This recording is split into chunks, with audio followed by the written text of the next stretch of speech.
All right, welcome to the Willits City Council meeting this January stormy 10th. It's 6:30, so we're going to call the meeting to order and begin with a roll call. Councilmember Strong? Here. Stransky? Yes. Gonzalez? Here. Mayor Rodriguez? Present. All right, the next order of business is public communication. The City Council... Pledge to the flag? Oh, we do?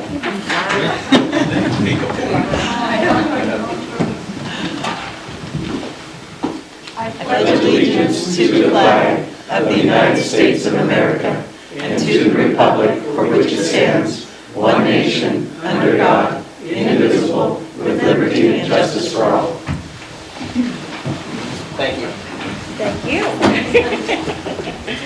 All right. All right, our next order of business is public communication.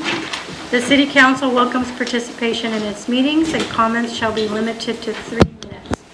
Is there any members of the public that would like to address the council? And if so, you can make your way. If you could start by stating your name for the record. The proverbial, she's back again. The items are limited to matters under the jurisdiction of the City Council which are not posted on the agenda. Public criticism of the City Council, commissions, boards, and agencies will not be prohibited, and the City Council will take no action. Thank you. Honorable Mayor and Council, the rest of the citizens. I'm here tonight. I'm happy to see on the agenda you're addressing the safety of the streets, and I've been here before requesting that, and the neighbors have been very excited about that. Well, a few nights ago, my family and I had dinner at El Mexicano, where we frequent quite often, and it was really early, like this time of evening, and that parking lot between Wood and Mendocino is terribly dark. And I was hoping maybe when they address some of the safety things for the streets, they could also include lighting for that. I know that when the apartments were put in, there was a complaint from some of the neighbors saying they didn't want the lights in their windows. Well, I'm sure there's different reflectors now because that was over 20 years ago. And surely we can have a lower light, but something that you can get to your vehicle with. Thank you very much. I'd like that considered. We can't take any action, but City Manager, could you maybe give an update as we've been addressing this issue? Do we have anything that we can update? We have looked at it internally. There's a couple of proposals, but we don't have anything that we can present at this time. Okay. It's an expense. That if the council wants to agree to it, we can budget for it. We can consider it at that time. All right. Does anybody else have a public matter that they would like to address us? All right. Seeing no others, we'll go ahead and move on to public matters. Mayor, Yes. we would like to move item 3E up to right after item 3A. And I would like to ask that when you speak during public comment or talk, please speak facing the microphone. We are having difficulties when people turn away from the microphones. The sound isn't picking it up. And reminder to council members, please turn your microphones on when you are talking. If that's the case, we might have to move that microphone over because if they need to be facing that way, they're going to be facing very much to the corner. Okay. Thank you. All right. All right. So item 3A is City Council 2024 committee appointments.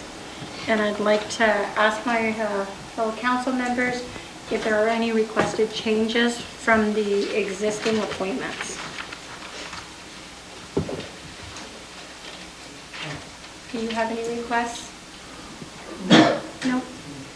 No. Okay. And I spoke with Greta shortly before the meeting. She's absent this evening because she's feeling a little under the weather, so she is home. So I'll go ahead and announce that we'll continue with our 2023 appointments over into 2024. So for Finance Committee, it would be myself and Greta. Water and Wastewater Committee will continue to be Jerry Gonzalez and Larry Stransky. For our regional boards, Vice Mayor Gonzalez will continue on the League of California Cities Redwood Empire Division. Councilmember Connie will continue as the Mendocino Council of Governments, also known as MCOG, with Larry as the alternate. Councilmember Strong will serve on the Economic Development and Finance Corporation, also known as EDFC. Councilmember Strong will also serve on the Mendocino Solid Waste Management Authority, referred to as MSWA. And Vice Mayor Gonzalez will be her alternate. I'll continue to serve on the Mendocino Transit Authority, MTA. And then for our county city selection committees, Vice Mayor Gonzalez will continue with Local Agency Formation Commission, also known as LAFCO. And Councilmember Connie will continue with Mendocino County Museum Advisory Board. We have a few ad hoc committees, and Vice Mayor Gonzalez and Councilmember Stransky will serve as our Willits Frontier Days Advisory Committee representatives. Councilmember Connie and myself will continue on the Measure K Committee and the Transportation Committee, and Councilmember Strong will continue on Sonoma Clean Power. And then we have one citizen committee, which is Art and Public Places, and we have 4 members of that from the public. Gary Martin, Margie Goody, Dan Miller, and Judy Fish serve on that committee. We may take up the mobile vending, but we haven't officially created that committee yet. If we do, we'll announce it then. All right, so do we need a vote on these committee appointments? The committee appointments are made by the mayor, subject to the concurrence of the council, so it would be appropriate to. Okay. I would like to move that we accept the mayor's appointment in these committees. I second it. All right, we have a motion and a second. Anybody from the public want to address us on this matter? Okay, I'll call for the vote. Councilmember Strong? Yes. Stransky? Yes. Gonzalez? Yes. Mayor Rodriguez? Yes. All right, and then moving up, item E, in the next order of business would be the Commercial Street Master Plan, the draft presentation by Sam Bickel of Terrain Landscape Architecture.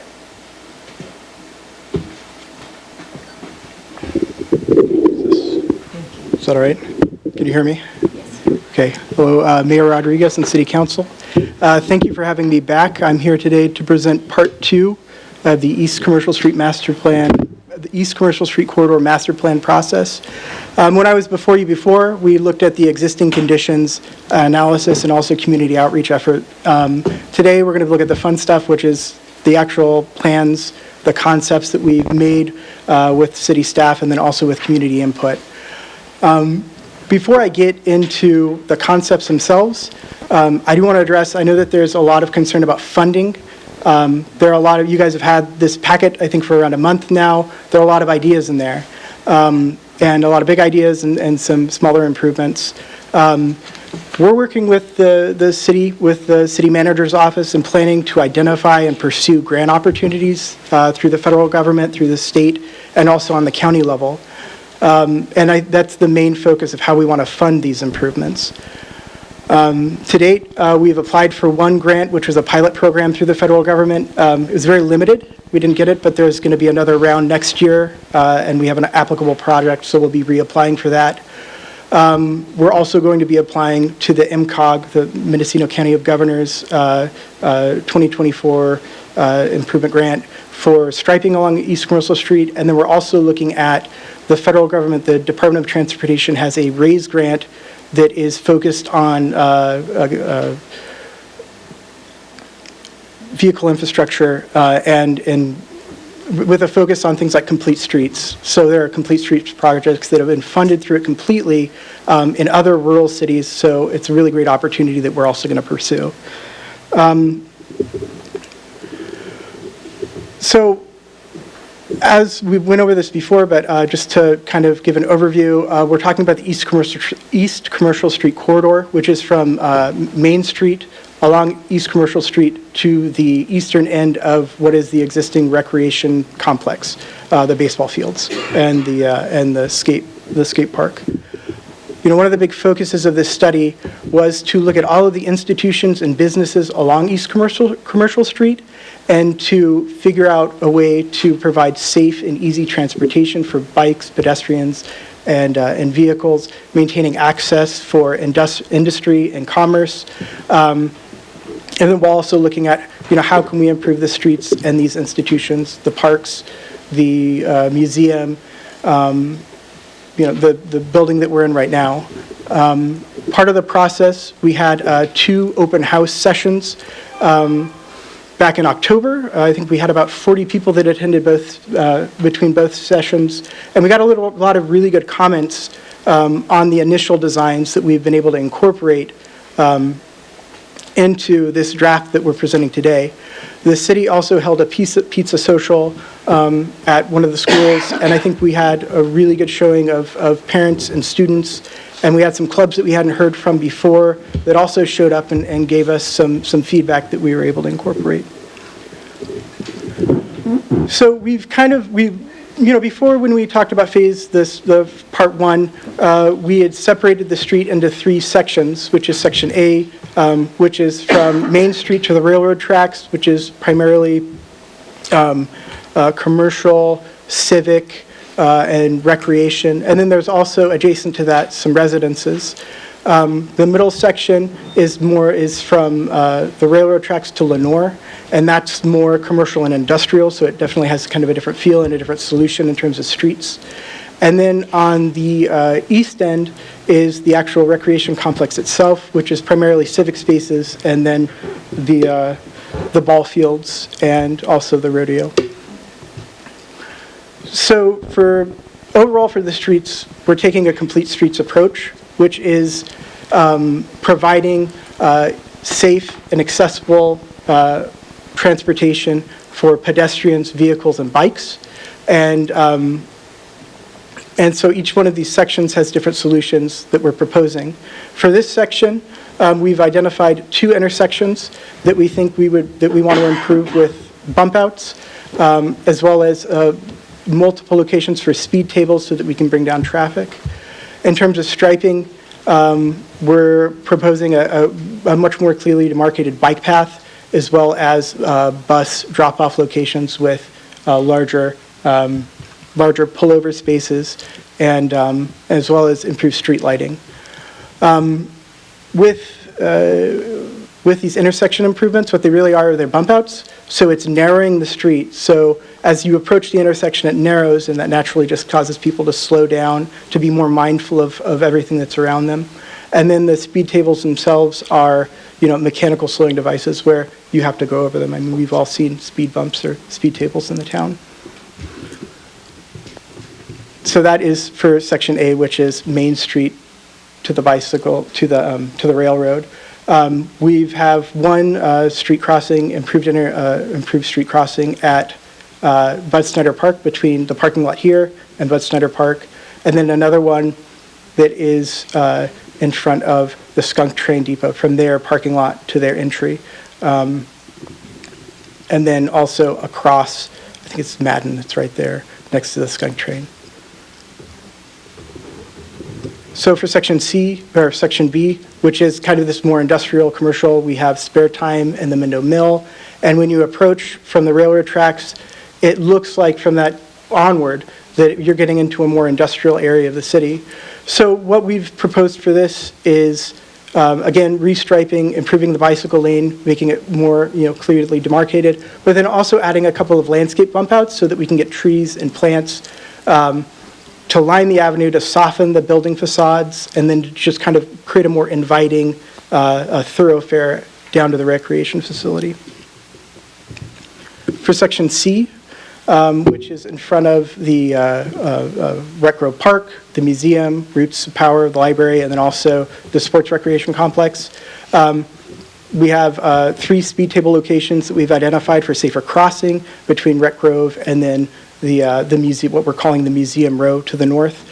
We're proposing that one of the concerns that we had, one of the comments that we had was, how do we make it more inviting, the entries of those institutions?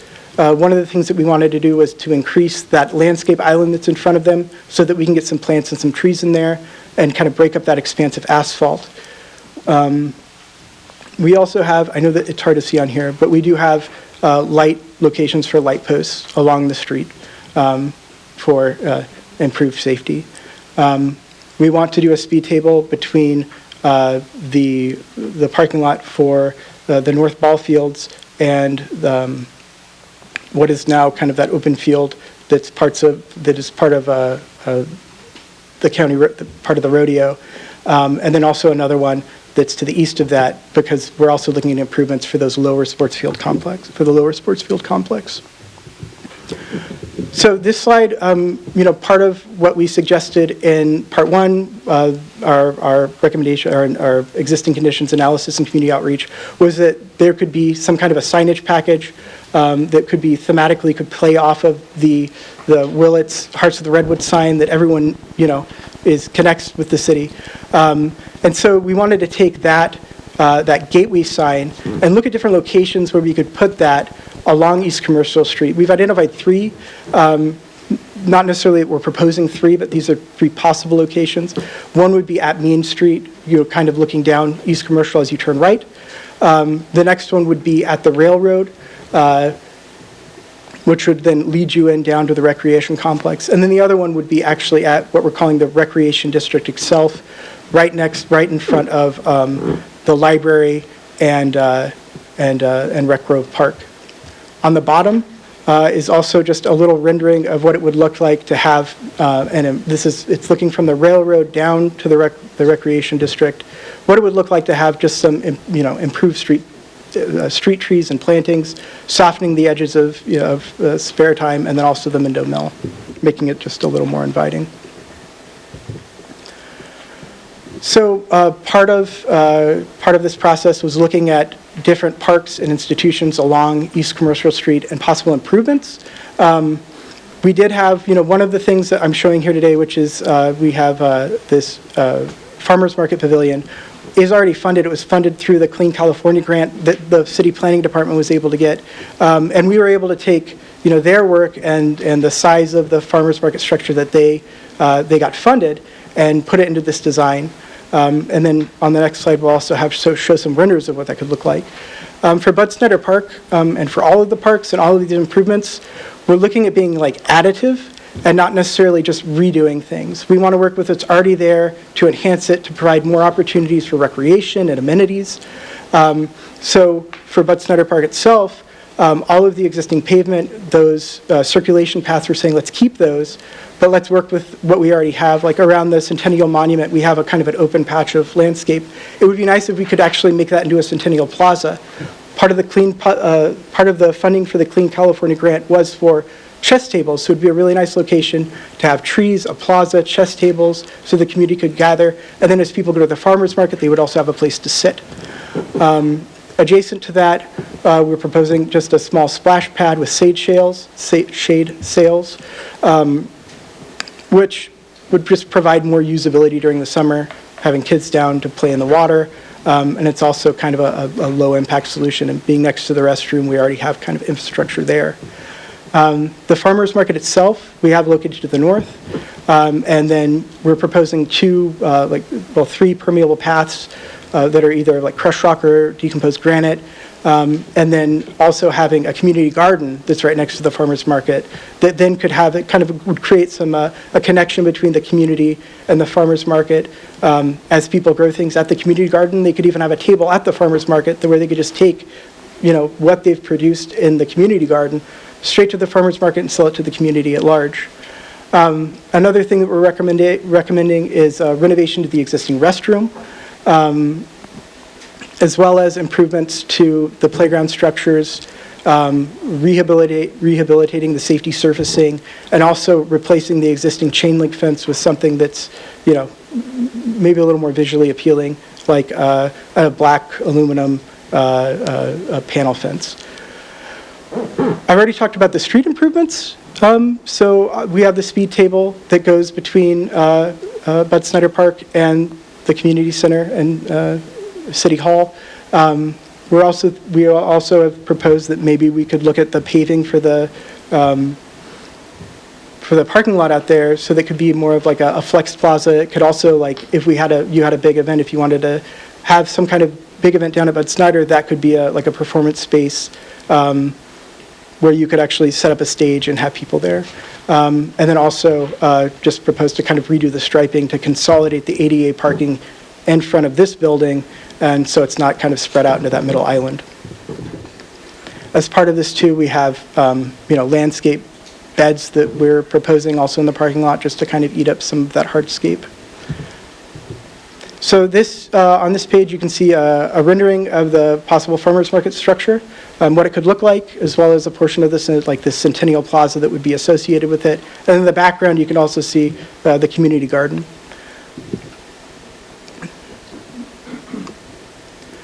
So the next, we're going to jump down East Commercial Street down to what we're calling Museum Row.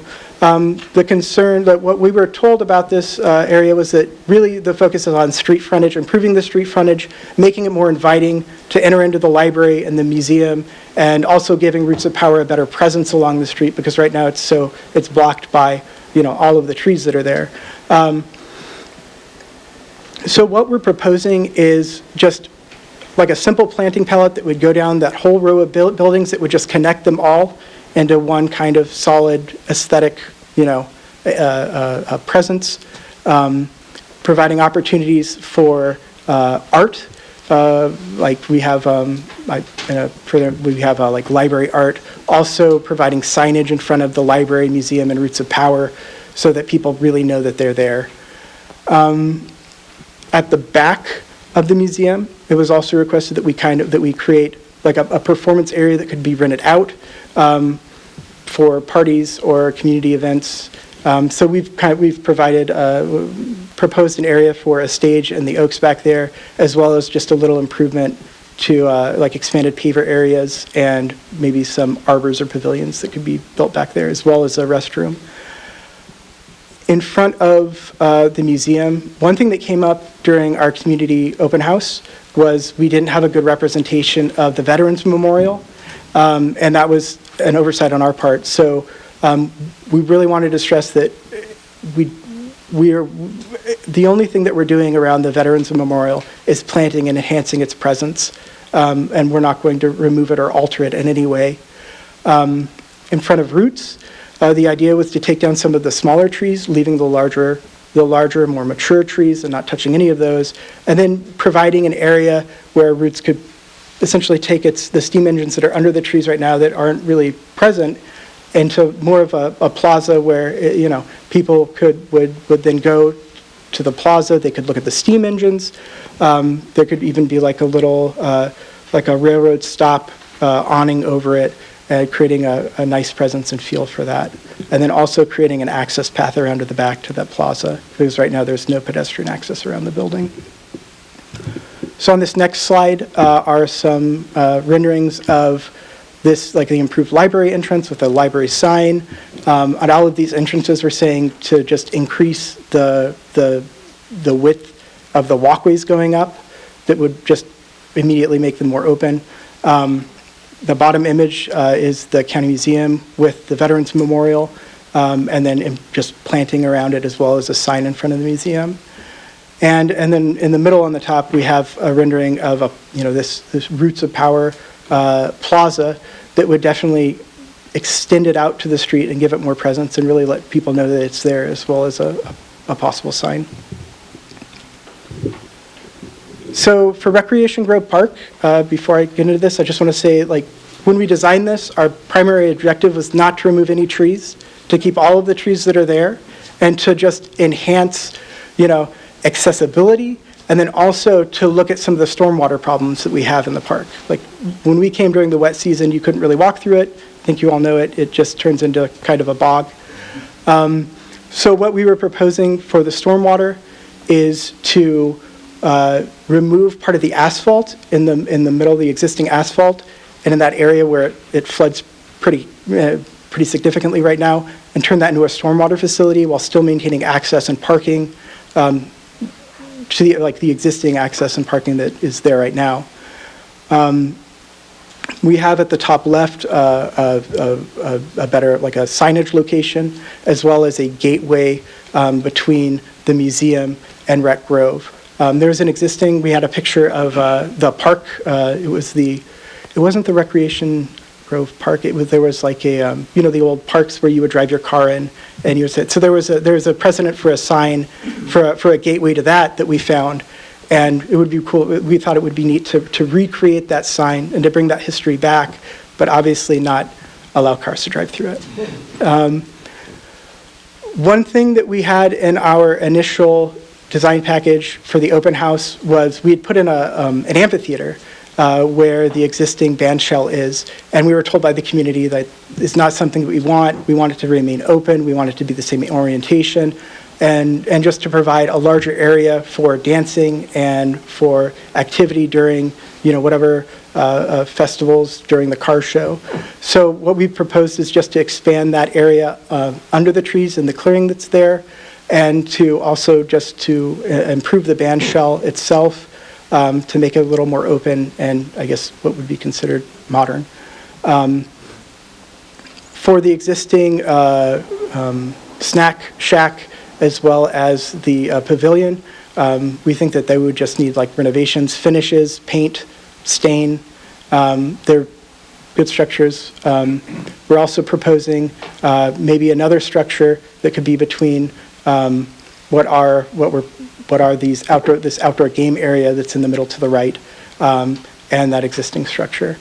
One of the things that came out of the community, the pizza social, was that there's an existing Pentacue Court Club that they have a court that's at further to the east next to the old baseball fields.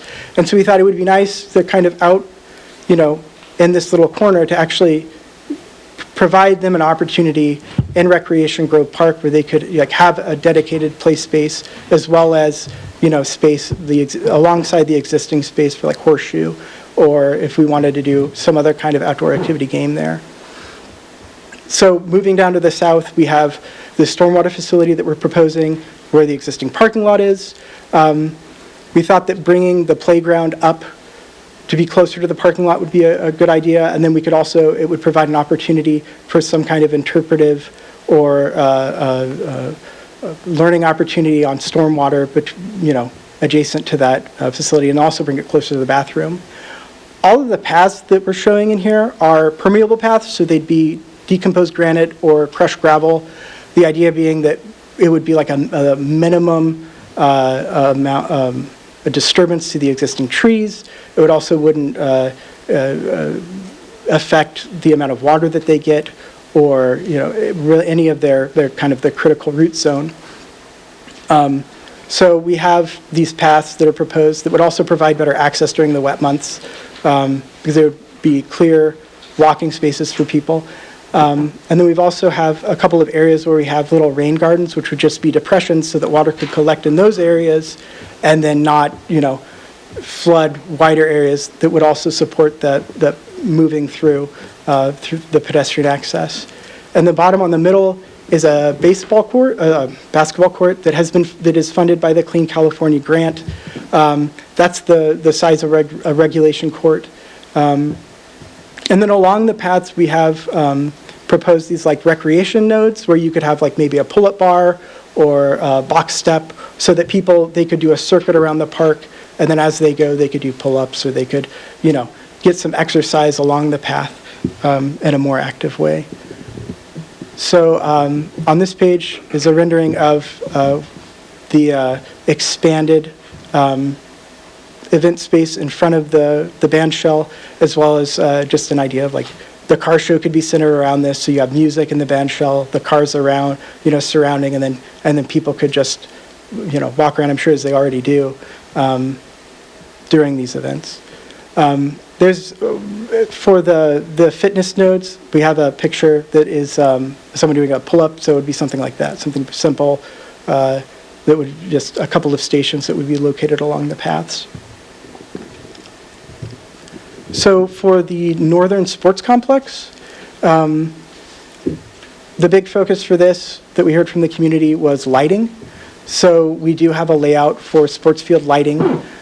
We've also included pickleball courts, which are something that was requested by the community. We have a layout of 4 pickleball courts between the existing soccer fields and the railroad tracks. It's a really good location for them. Those would also be lit. For the baseball fields and the soccer fields, we have improved restroom facility located next to it, as well as 2 areas that are flanking the existing concession stand building for just like a little playground area that could be baseball themed and would provide, families a place for their kids to go in between games, or if they have a smaller child to just kind of hang out and play if they're not actively watching the game. And then we also have an expanded concession area on the other side of the concession building next to the soccer fields, where you could have, during a larger sports tournament, you could bring in food trucks, there could be more seating, so you could really bring a lot more people and provide a lot more, food and commerce and opportunities. And then also shade sales as well. To the east, we have, there's an idea for having an interpretive trail up into the wetlands in the future, so we included just kind of a graphic for that, showing that we could also have people walk through the wetlands. It could be an interpretive trail opportunity with boardwalks or maybe some deck areas for observation. Between the existing parking lot and the skate park, we're also proposing to actually have a sidewalk there. And then also moving the existing water fill station to the skate park parking lot, because it would just be a safer location for the water fill station, better access, better sight lines as people are pulling in and pulling out. Quick question. Yeah. Is there a way to get from the sports complex over to that interpretive trail, or is that a separate entrance? So I think with the existing fencing, it would be, you would have to walk down in front of the dog park around the skate park and go up. And then we also had the idea that that could also loop down to the western side and connect to the library's parking lot and go along the back edge of like Bickel Creek up there. Yes. You had here the new water station. Is this for filling the trucks and stuff? Yes. All right. So what you're going to do is, how close is that going to be? Because the stream's on one side and the skate park is on the other side. Is that going to cut down on the people that are going to the skate park because there's not enough room for them? I don't think so. It's a large parking lot. I'm not aware of if it fills to its full extent currently, but I don't believe it would. It's a larger area for vehicle turning, and if it was located on that east side, it would be I think far enough away from the skate park that it wouldn't interfere with Currently, it's an vehicle parking. improved parking lot. Right. And this proposal would make improvements, make it a hard service, and we can change the orientation as well.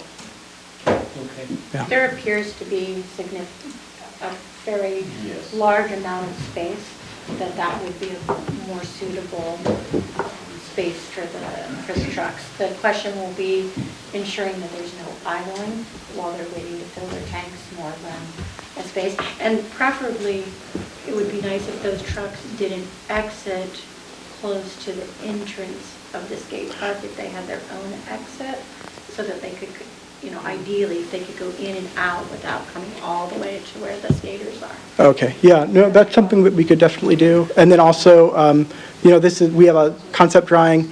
This would have to move to, having an actual engineer look at the parking lot and design it, and, those improvements would take place at that time. Okay, so this is the lower sports field. The objective for this area was to provide an additional soccer field, because we have 2 soccer associations that both need space right now, and we do have room for another youth soccer field at the south side of this existing practice field area, and then also creating, improving the existing field so that it could be used during a tournament. One thing that came out of our community open house was keeping the existing snack shack, and I think it's like a commentator box. So we've just proposed to keep that and designed around it.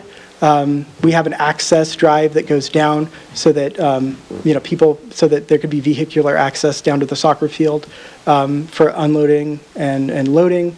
Part of this would also, we looked at parking for these two fields, instead of having people go from the north side and then crossing Commercial Street.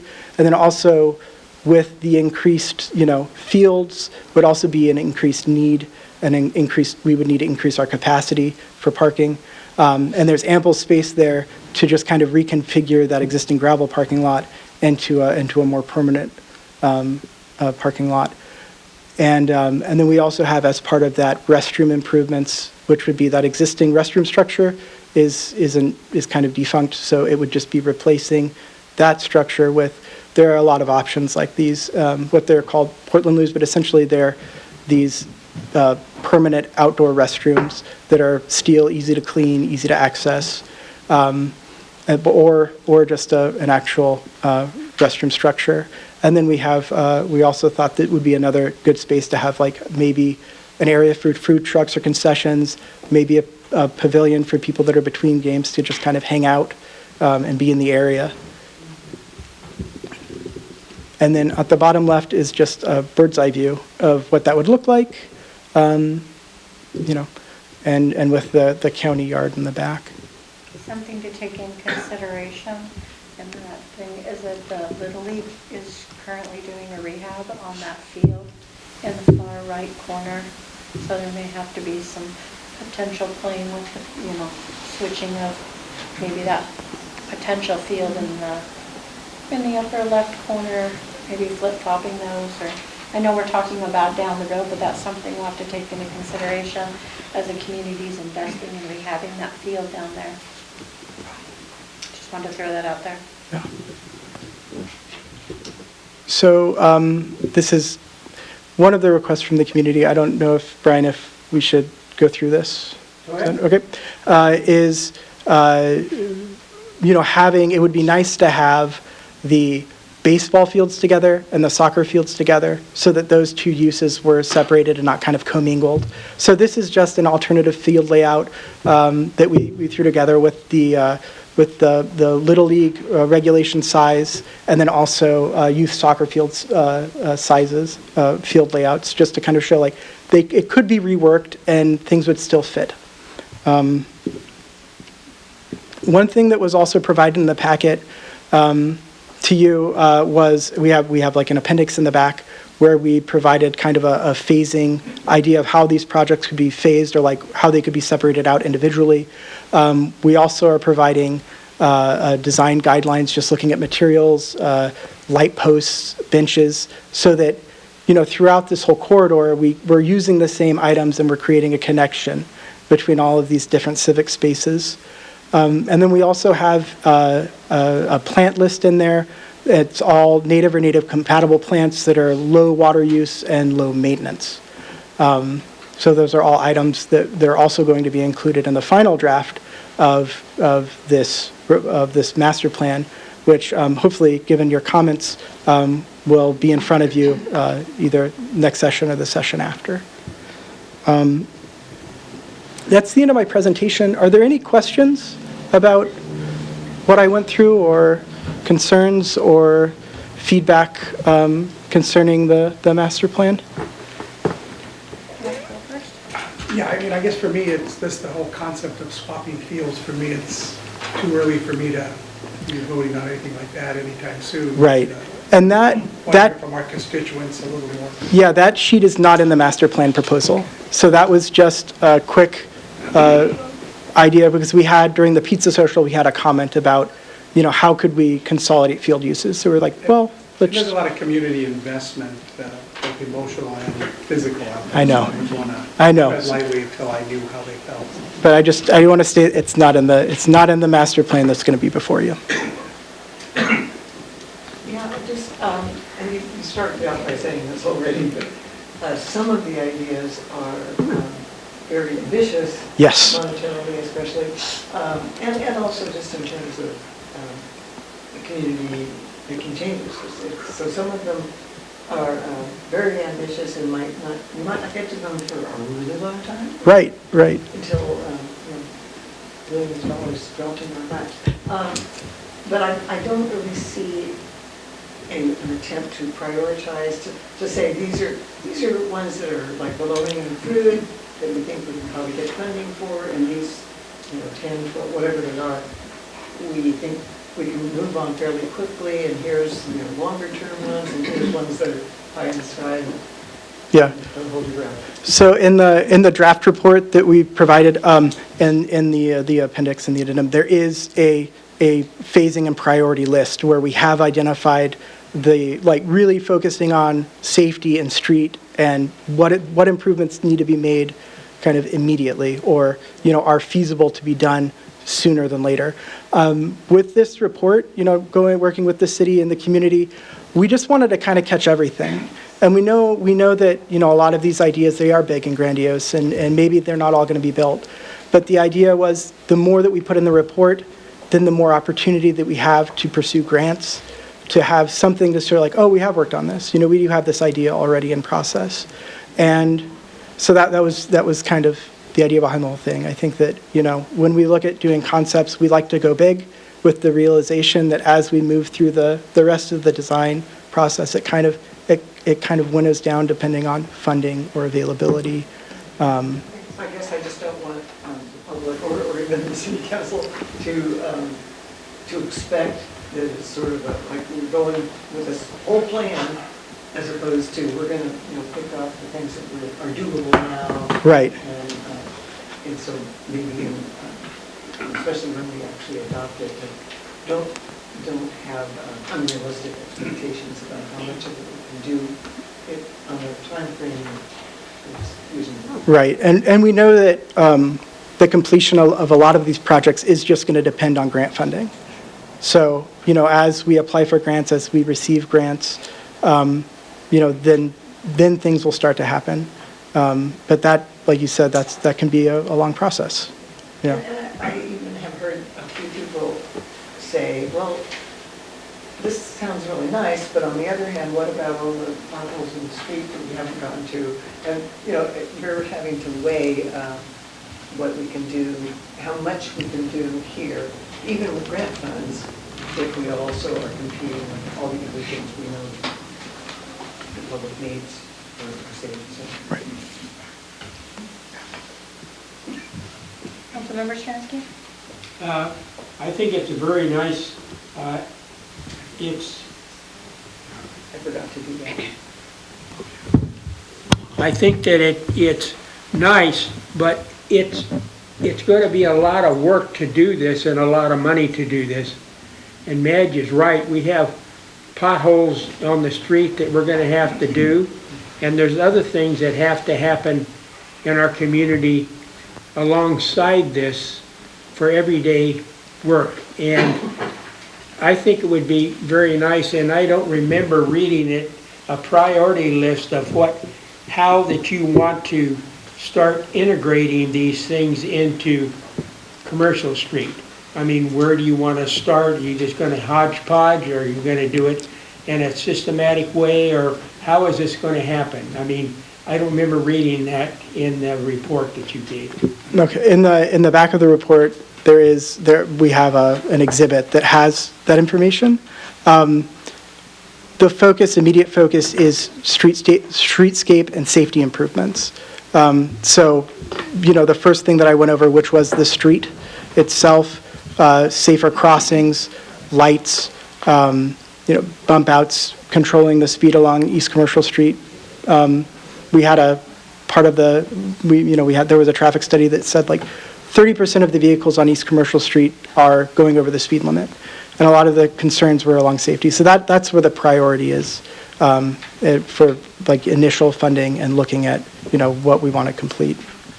I think good if that were in like the introduction or in Okay. the body of the report, because a lot of people don't.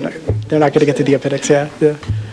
I thought it was a really good report. I like the commercial street project. I think that, I mean, if you could just compare it to, say, you own a home, you have to have a vision about what you want for your home. Say your family's growing and you need to accommodate for that. You still got to fix the roof. You still got to take care of the toilet when it leaks, or all these small things, but you have to always have a vision in mind, and you have to have a plan.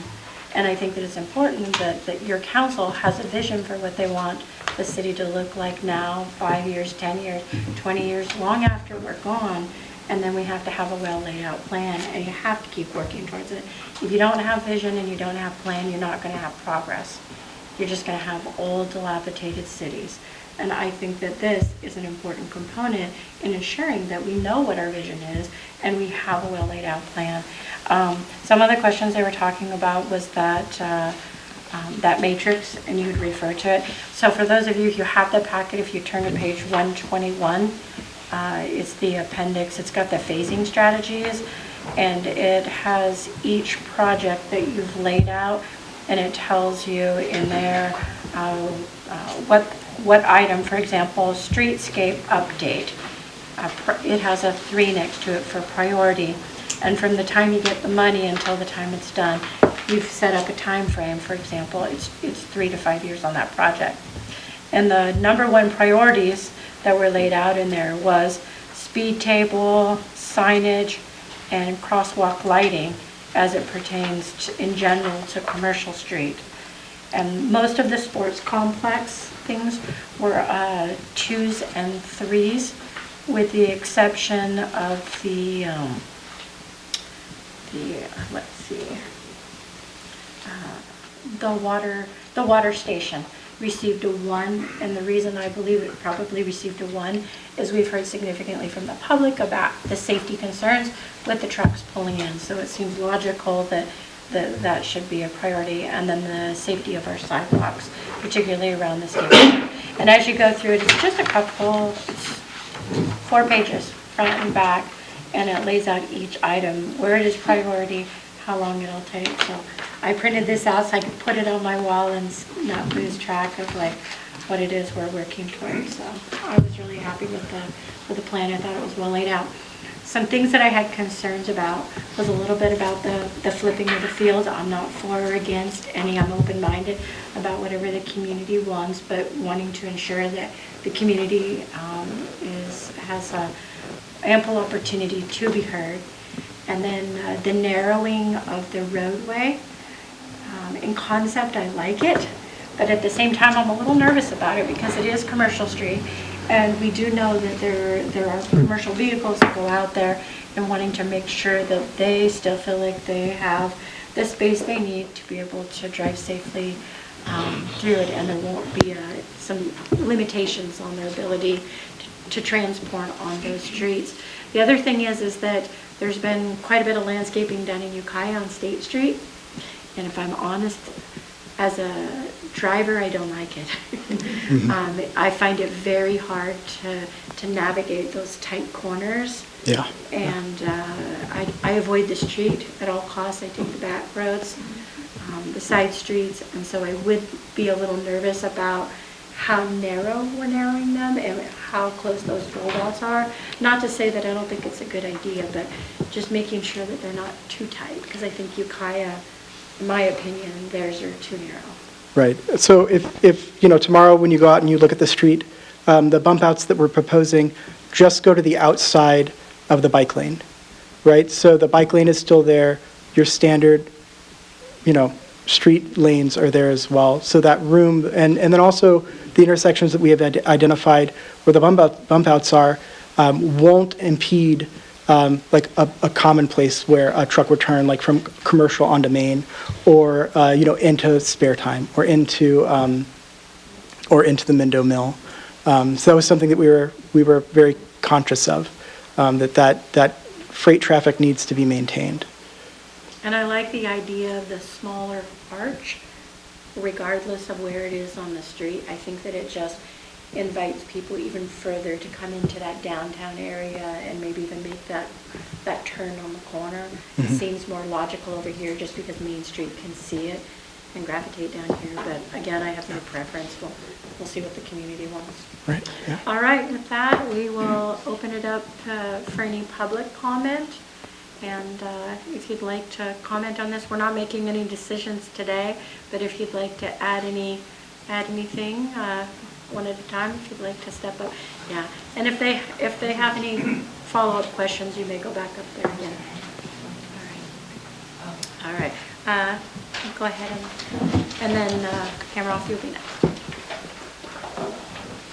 No, I had to stand up. An opportunity to stretch the legs. Yeah. So I have two questions.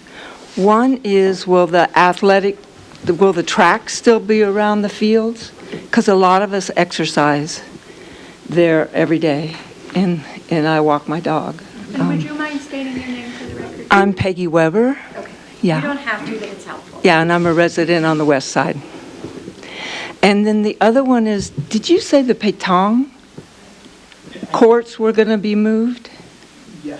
Have you asked them? Yes. And we're okay with it? I play pétanque, so I hadn't heard it. Do I need a... Yeah, so that the public can hear you, you can step So up. and that's all. Do you have any other questions before he steps up? No, I'm here for another item that's going to be on. Okay. So, but this was very educational. I'm glad I heard it.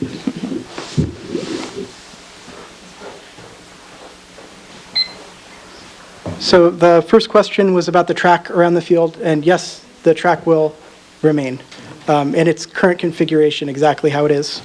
For the, I'm sorry, I know I... Pétanque. Yeah, so that was actually, it was brought up during the pizza social. There were members of the club.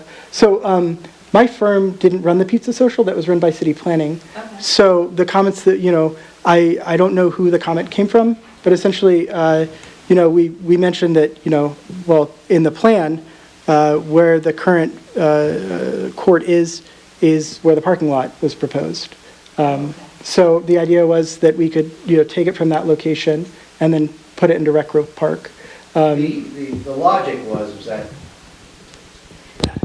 the current location, it's kind of an afterthought. It's at the edge of the parking lot, it's kind of underneath shrubs and trees, and it floods. And the idea was to bring it more to a centralized location, give it its importance it deserves, and potentially add other recreational units around that. If you look on that concept, it had a gaming center or an outdoor plaza as well. So yeah. We're just kind of consolidating it in a central location at Rec Grove.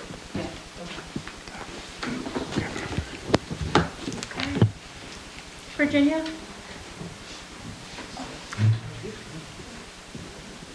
And then bear camera.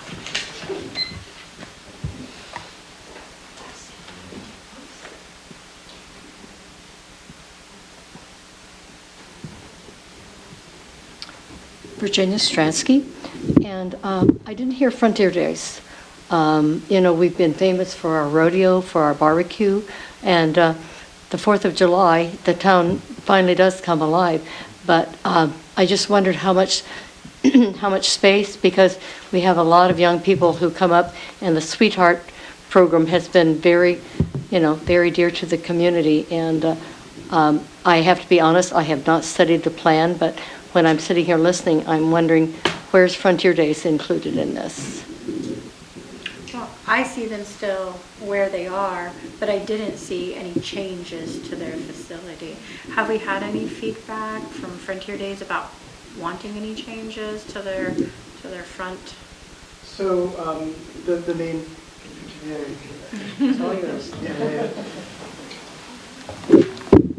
So we didn't include changes to Frontier Days in the plan because it's its own entity, and we didn't want for Frontier Days to feel like we were trying to change or force anything on them. The improvements that I think would benefit in this plan that'll benefit Frontier Days are the improved access and safety around getting people across Commercial Street from the parking lot to Frontier Days itself. And then we also have, improvements to like the planting in front of Frontier Days, which right now, my understanding is that every every rainy season. It just, all of the mulch washes away and it's just this bare expanse. So we were working with the city on what we could plant there that would just kind of fill that space and not, you wouldn't have that same condition. But in terms of actually looking at changing anything in Frontier Days, that wasn't our objective. Okay.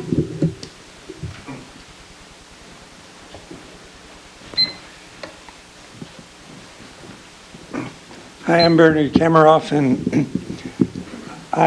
one of the things I got confused about is part of this has already been funded, as I understand, and part of it is hope for funding. And if that's the case, it would be nice to see them broken out separately. So if we're talking about something that we know is going forward, as opposed to something maybe.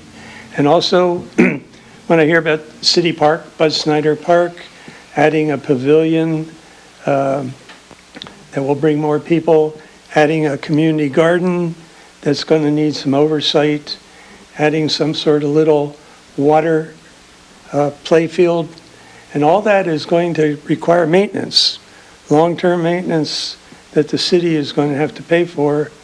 And I'm wondering whether some of this money can be used to take care of that, because it's going to, with a pavilion for the farmers market, I think we're going to find more people coming to the park who maybe don't live here, and I don't know if that will bring more need for maintenance. Certainly a water park can get messy, and a community garden is going to require, I would think, quite a bit of oversight.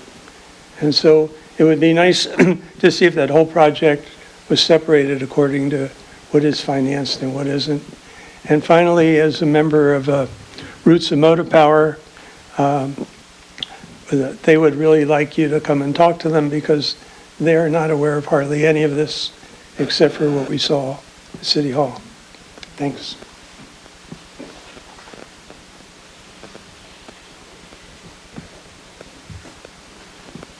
Okay, so the first question was about funding and what the things that are paid for and the things that aren't. So as we were doing the part one of this process, which was looking at the existing conditions and community outreach, the city at the same time was pursuing funding for the Clean California grant, and that has we've included the items that funded into our master plan.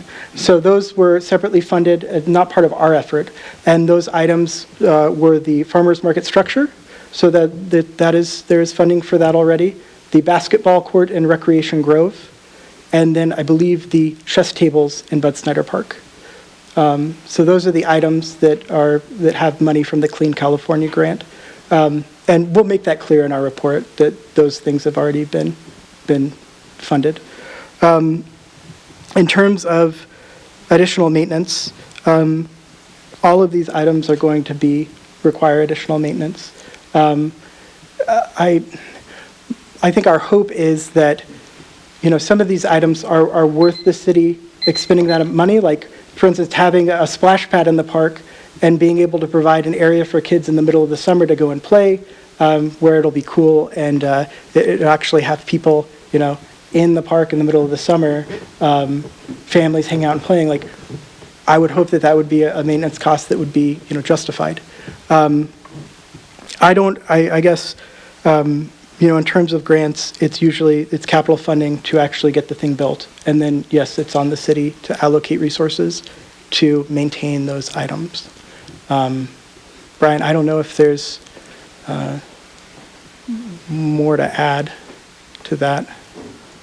No, I mean, we fully understand internally that we are potentially making significant improvements to our facilities, but that was a goal that was established by the council. They wanted to see improvements to public facilities, parks. We do have Measure K funding to support general fund activities, so that's out there. That's going to be decisions that are going to be made by the city council when it comes for budgeting. And then I understand that there is some confusion over what has been funded and what still lies out there to be funded. And when we met former Mayor Connie and I were in a meeting with Dusty, and we talked about getting up on our website, because we know that people don't attend every meeting that we have, just getting the information out there a little easier to be able to see what's been funded and what hasn't, because we've had different grants. We have two grants now that have impacted public facilities, the Clean California grant, and then there was a small grant before that. Prop 68. Parks Prop grant. 68, yes, that did some improvements as well.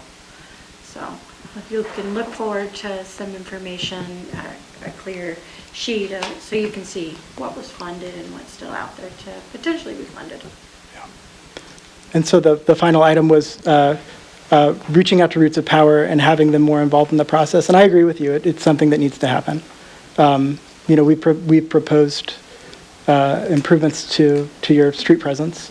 And so that's something that, we could talk with Brian about. And We had talked about doing another community meeting similar to that, where you reached out at the school.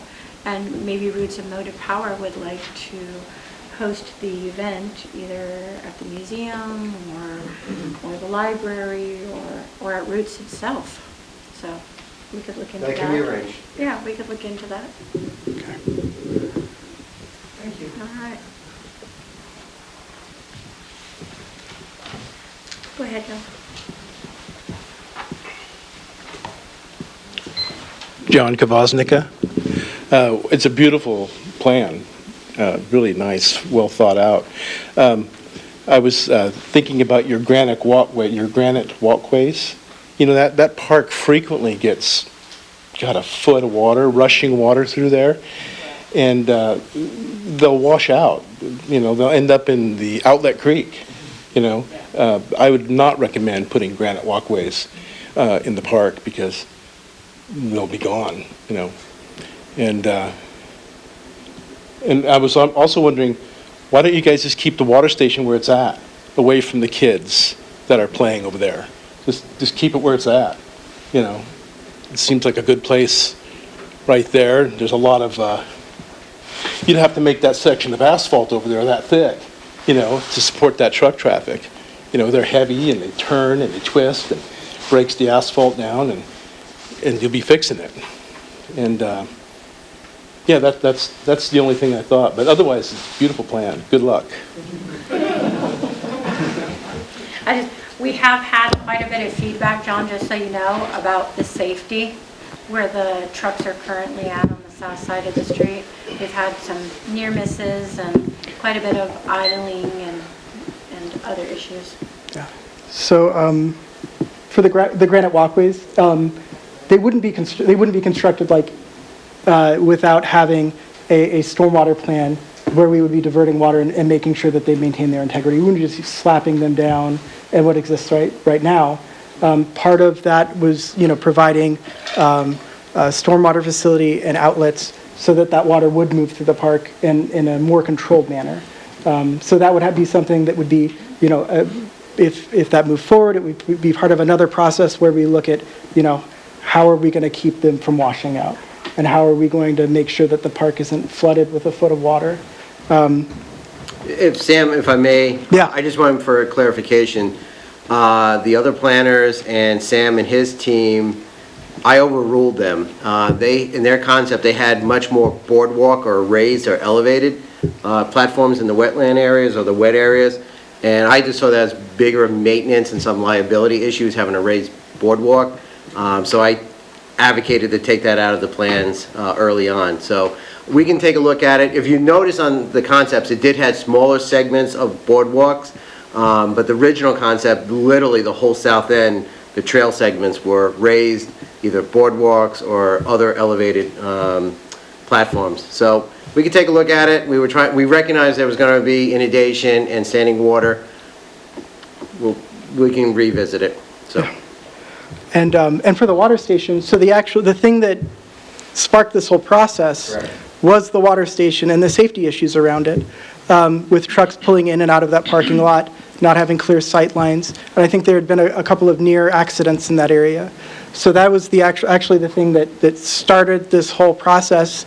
And then as we looked at that, we started looking at, what other safety concerns do we have? And then what else can we include? And it snowballed into including a lot more things than just the water station improvements. I mean, I guess that's an understatement. But that was the genesis of, and the reason for this whole process was because of the safety issues surrounding its current location. Thank you. Is there anybody else from the public that would like to comment on this item? All right, I'll bring it back up here then and close the comment section. We're just giving feedback this evening. We're not making any decisions. Is there anything that you want to add? Anything you want to add, Jackie? No. No?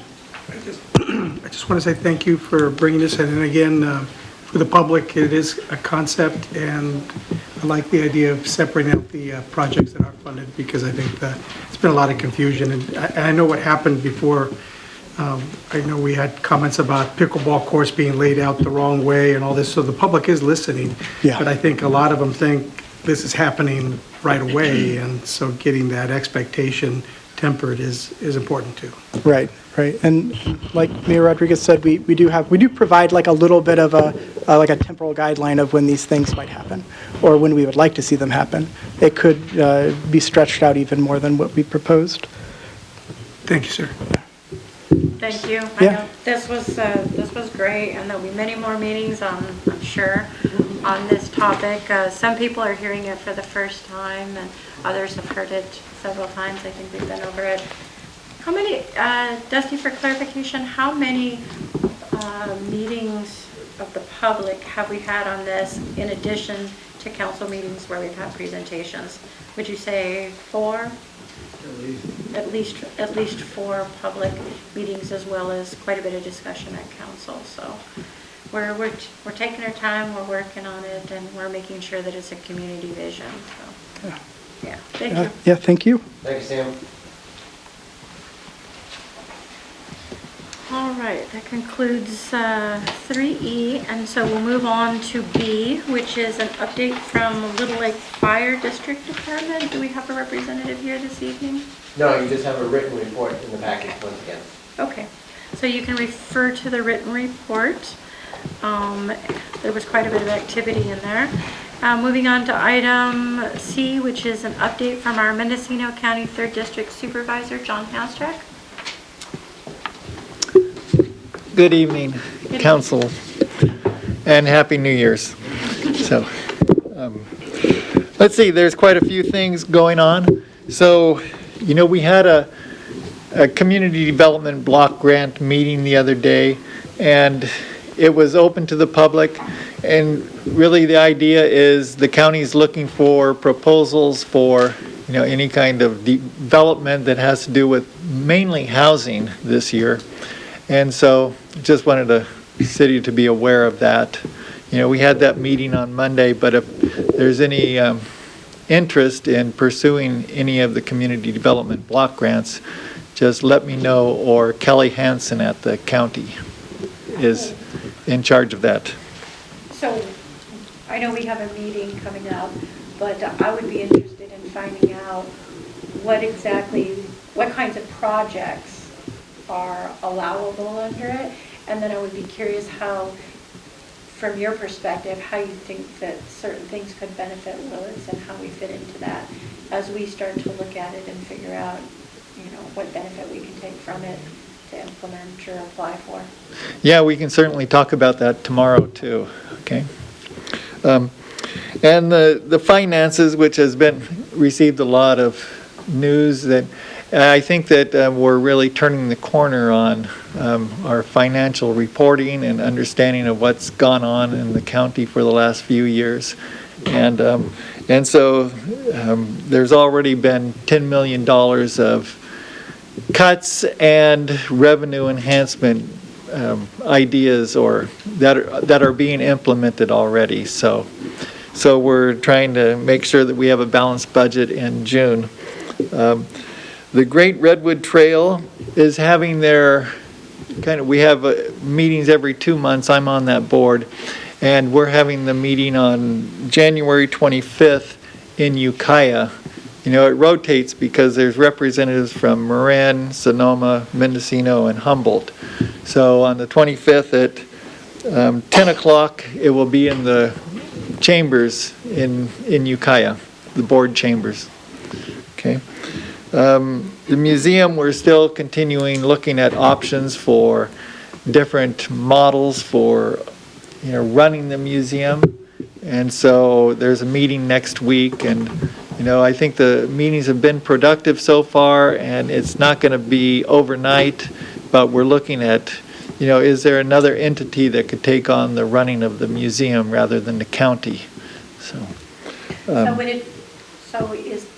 Is it the county's thought process that they would be moving away from having a county museum or having a county museum that's located in Willits? No, I think that the idea is to keep a county museum and to keep it in Willits.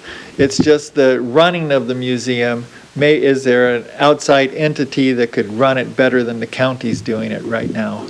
Would the county be putting in funds, or would the county just keep the property, but some other entity would take over the operating costs?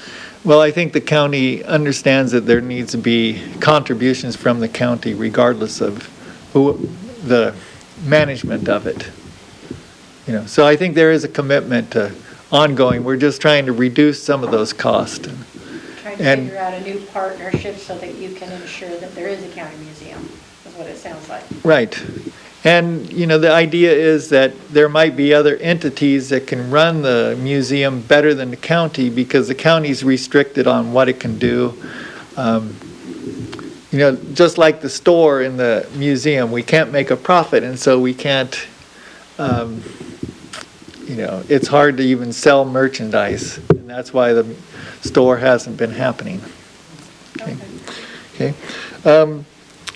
Let's see, we have the Standing Committee of the General Government, and I'm the chair of it this year, like I was last year, and we're looking at the legislative platform, which is what the county advocates for. And so if anyone has ideas about what you want the county to be advocating at the state or the federal level, then let me know. Because we're having our first meeting on the 24th of January, and that's when we're going to start dealing with the draft legislative platform. Okay. Good news is that a few months ago we applied for a local transportation climate adaptation program grant for the second access route in Brook Trails. And then the board approved that as our primary grant application. The secondary one was Redemeyer Road in the East Hills of Ukiah. And so we just received notice from the California Transportation Commission that they're funding, the first phase of it for $12 million for the second access route, and then also $12 million for the Redemeyer Road.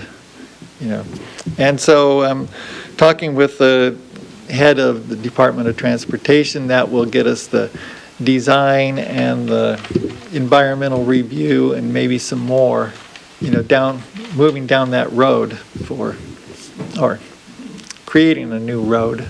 Do you have an estimate of what that total project would cost?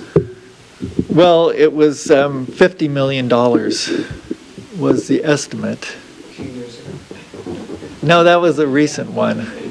And it was also $50 million for the Redemeyer Road. So, but I guess the California Transportation Commission, if they're giving us the first 12, and they understand that, that the one-way in, one-way out communities are high priority in California right now.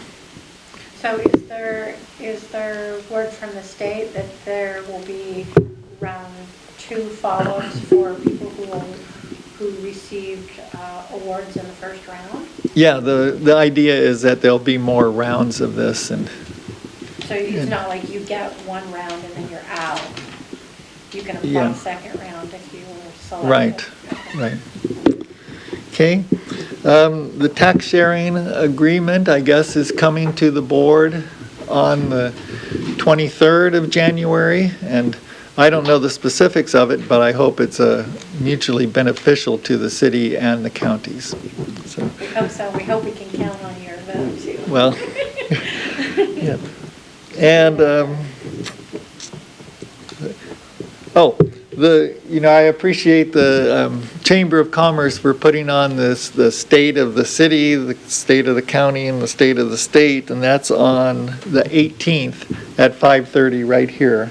And so I look forward to that. And also I appreciate, that having the meeting with the city manager and the mayor has been very fruitful. It's good for communication, and we have a meeting tomorrow to start off the new year, and we do them monthly, and I think that really helps keep that the communication between the city and the county clear and productive. Thank you. And I think Madge has a follow-up question. Well, when you're done. no, I think that's it. Legislative priority, or maybe it's partly regulatory priorities too. Insurance has been a devastating problem now. Certainly in, the surrounding area, but even right in the heart of downtown. Insurance companies are canceling people's insurance, and it's really hard to get insurance, and the price has gone like triple when you can get it at all. And it means people can't sell if they don't have insurance.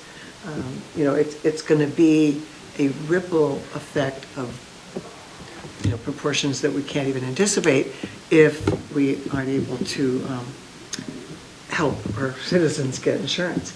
So I think it has to really be done statewide. I mean, our county is hard hit, but it's not the only one. A lot of places in the whole state are having this problem. No, that's a great idea for including. And I'm not sure if it's already included or not, but I'll make sure it is. And apparently the FAIR plan, which is sort of the state's Yeah. Plan B if you can't get anything else, is pretty dismal, expensive. Well, it's and- expensive, right? Expensive and also not adequate, not adequate coverage. So. Yeah. I'm glad that Councilmember Strong mentioned insurance, because that is a topic that came up when we were meeting with some representatives before, that she and I were both a part of, and insurance was something that we heard quite a bit from community members that we would like to see our state representatives work towards a solution for us here locally. Yeah. Okay, Thank you. thank you.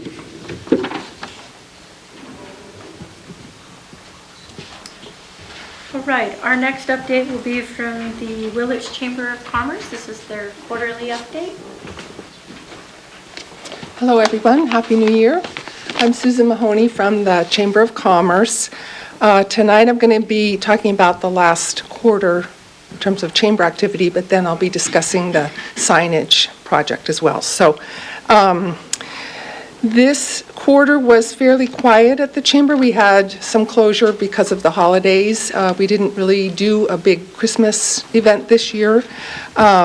So to start back in October, we had 2 mixers. One was at the community college, and it was a fundraiser that was sponsored by the North County Friends of the college on behalf of the student fund to provide calculators and textbooks, and that was very successful. I think they raised substantial funds with that.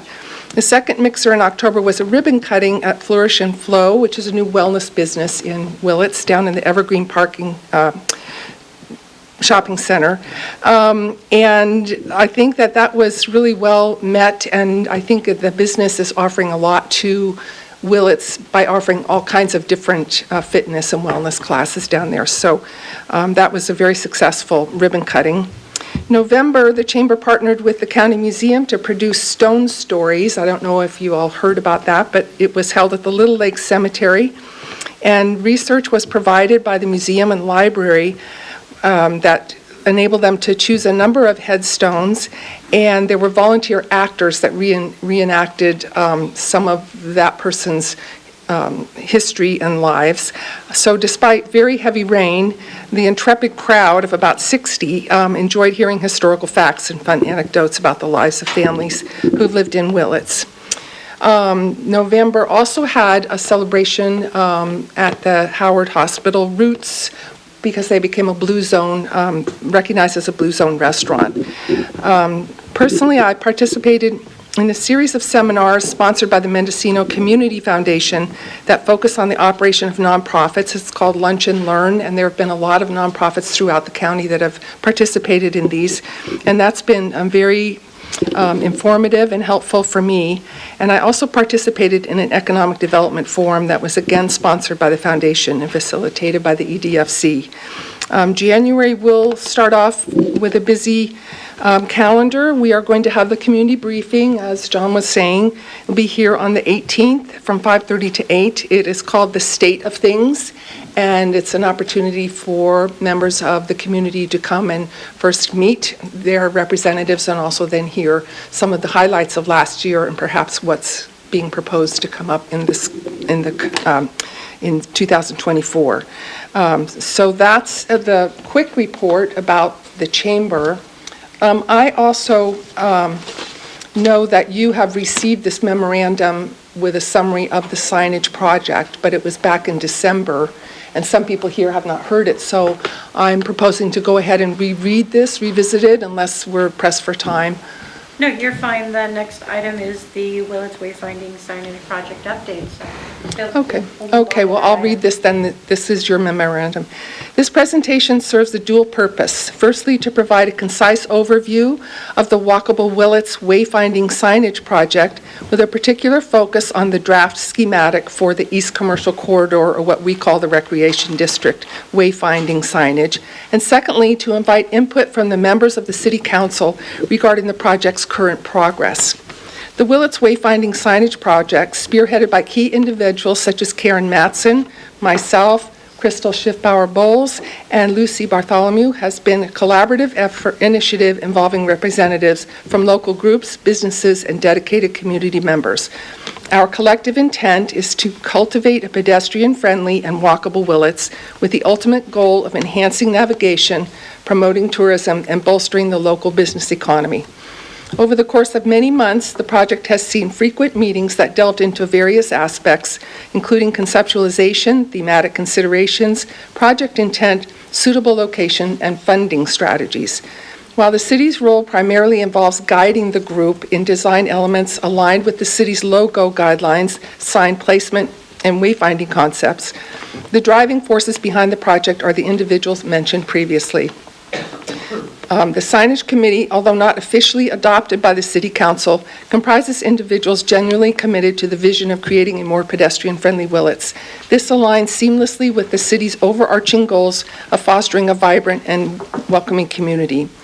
The key initiative involves installing signs across North Willits, South Willits, Downtown Willits, and the Recreation District.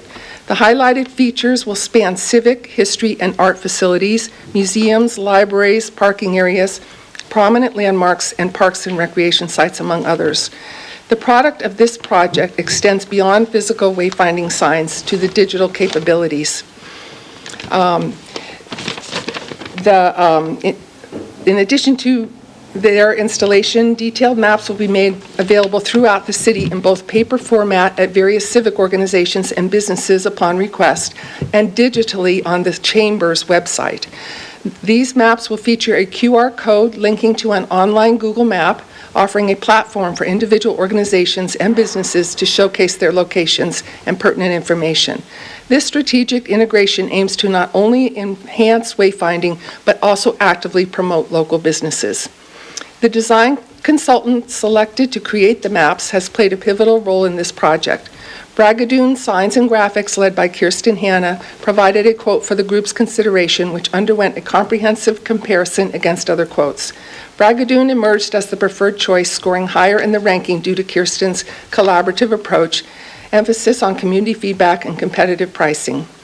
Community engagement has been a cornerstone of the project. Events such as the Museum Mixer on November 15th served as platforms to unveil initial design concepts.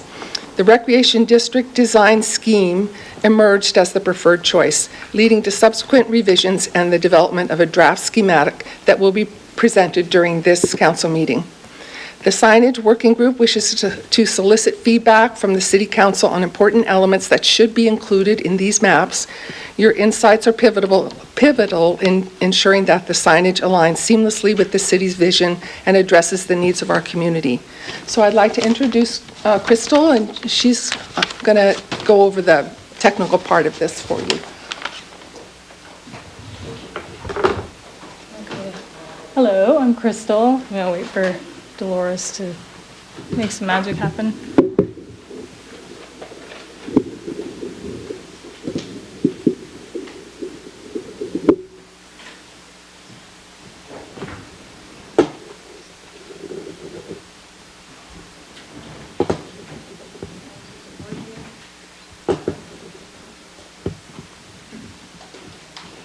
I didn't bring an extra.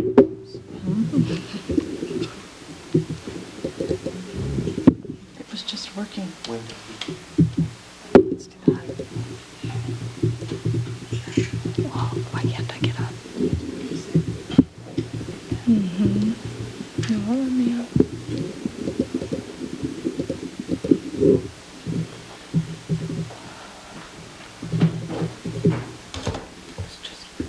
You can always count on technical difficulties. There the light goes.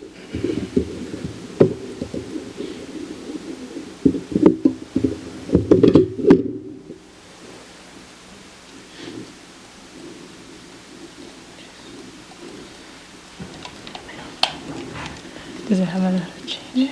No, let me see. Oh, I don't know. It's different than mine.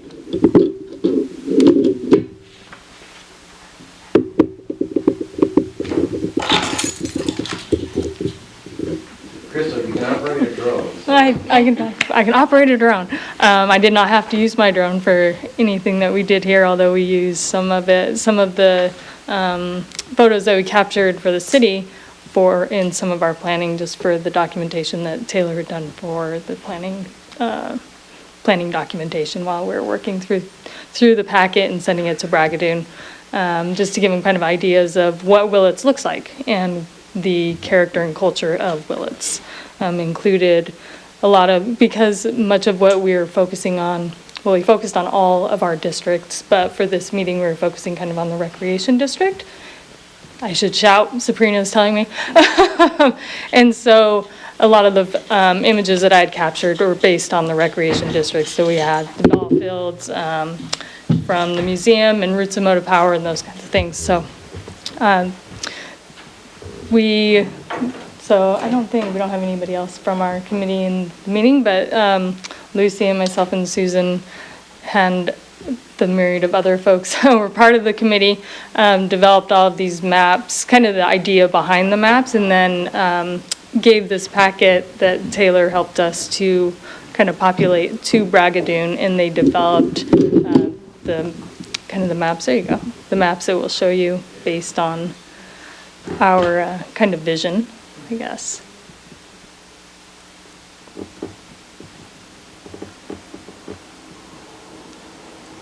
Good Is it job. my turn? Yeah. That PowerPoint right in there is fine. Maybe it's the glass. Yeah.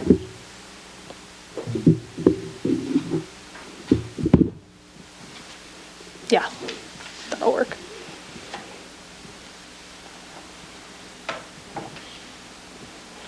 Okay, so our template provided by the city of Willits. So we're talking about the walkable Willits map. We started that as kind of from the signage committee to walkable Willits because we wanted to emphasize that this is about creating a walkable community. We have different districts and we want everybody to feel like they can go within these districts and find something that they are interested in.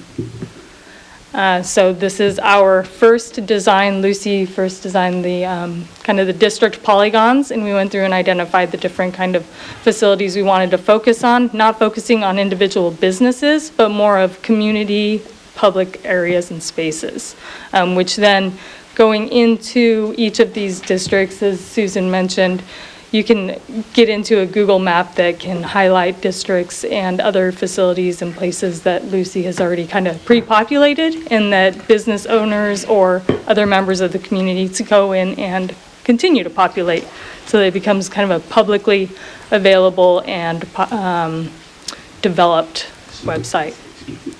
These are some of the examples of the Brigadoon developed signs that they gave us, just the examples for making comments on. You can see we have 3 different versions, which some of the community members thought was difficult because it made it difficult to decide what you liked out of the different versions.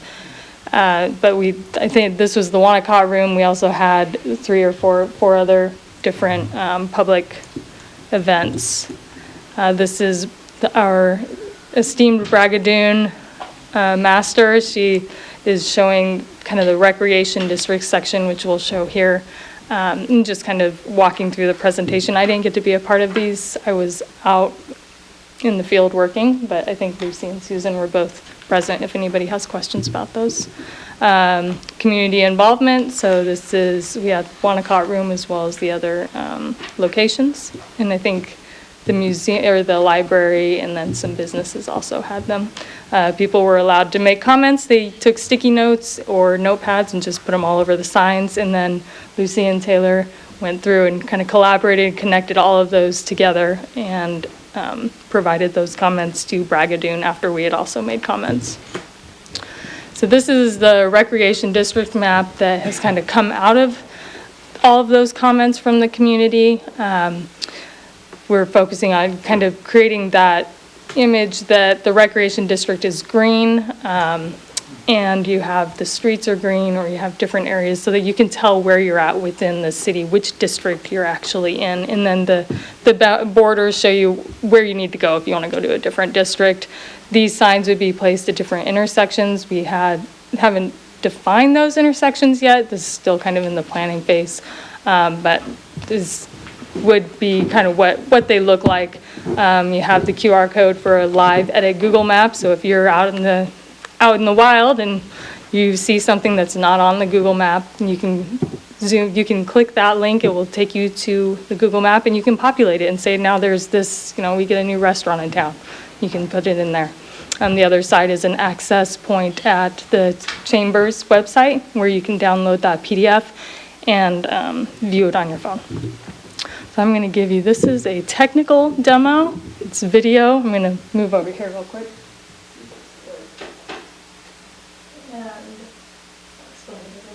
So as you can see, this is my phone. I chose the camera, I'm zooming into the QR code, and there's the Google map. And I'm in there and I zoom in. Again, the QR code for the PDF, I can select it, and there's the Willits Chamber of Commerce website.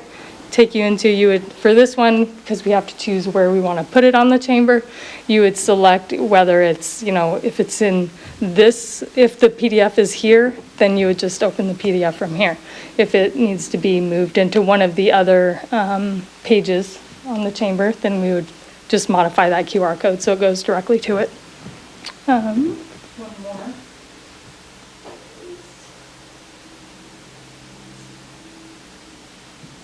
This one is, that's the same.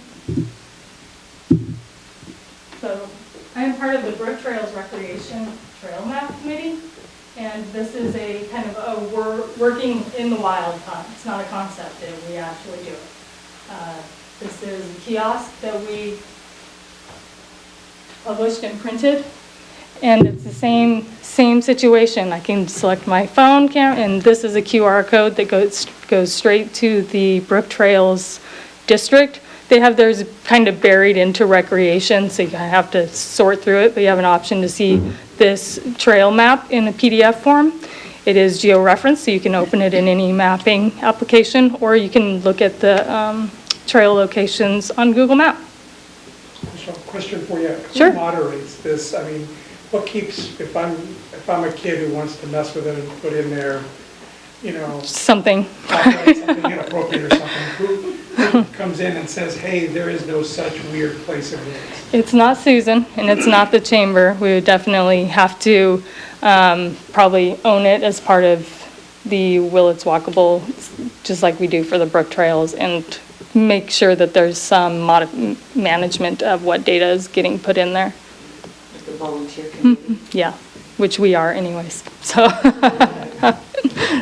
There you go. Let's see here. And these are our project sponsors and collaborators. And that's the end.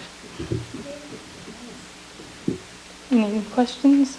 Lucy, you have anything to add? No, I think you've done an incredible job. Thanks, guys. Sharing information. I have a couple questions. Sure. But Why don't you go ahead? Go first. Okay. I talked to Councilmember Connie and I, because we were both trying to understand this, because in the packet previously, and again this time, it had this project and then it had the commercial street, and so it's kind of like, They're were we separate, using but some not. elements of this, and just trying to really wrap my brain around it. And we both have wondered why Willits was kind of broken down into districts. These districts. When, for some of us, the comment that we hear is that we need to be one, and that we need to be more focused on being one whole community, rather than that's the south, this is the north, and sometimes the south felt left out, or Main Street was referred to as the north and Commercial Street felt left out even then, or the side streets, or that sort of thing. And so my first question is just like, what was the thought process behind the having the districts? Because I just want to understand that. Sure. Yeah. When we first started this, we had that very issue front in mind. Oh, actually, can you step up there so the people at home can see you? Thank you. So that was a major concern when we started this signage project. You know, when we named it Walkable Willits, there had already been some issues about how walkable is the south. So we worked with just the basic visual map of Willits. It's a very difficult little skinny city to try to put everybody in the box. So we tried to put it into sections, and at one point we actually called the north and south the bookends, and we were just trying to make it, from the walker's point of view, an easy way to navigate around the city. And if you could kind of color code these areas of the city, which are linear, then you could, by using this QR code, pull it up and see the detail of it. And we took away the competitiveness, we were trying to anyway, of individual businesses or promoting one or the other with the QR code, that it now will be up to the individual business to pin their business on Google Maps, and then whoever is looking in that district will be able to see them. We're just including civic key points rather than trying to promote north or south or different types of business. And we tried to come up, the recreation district really was because that's where it all is. The downtown, and some art things are in the downtown rather than as part of the recreation district, just because of where they physically are. So we did end up with groupings of areas because we had to at least provide the walker with a starting place. You're here and you're in the red, so you pull that up and you can then populate all those different choices within the red. So part of it was because Willits is just such a skinny, funny place. And the other part was that with this QR code function, we were trying not to, promote one end of the city over the other. And however active the business wants to be, they can make sure that their business is on Google Maps so that when people pull that up, they have the opportunity to see it. Does that answer? So what I'm hearing is it's mostly about user friendliness. Yes, yeah. And being able to publish those maps, if you publish the entire map, you would want to know where you are kind of within the overall city. And so if I was to go and we had the entire city showing up and you are here with no real feel for what kind of area am I in? Am I going to get the services, auto services and, shopping, or am I gonna go play baseball? They're very different feels for both sides. So it just, and it feels like, you can walk really easily in certain sections, and it takes a little bit of driving usually to get to one of the There other. is some thought process behind it. Yes, for sure. That makes sense.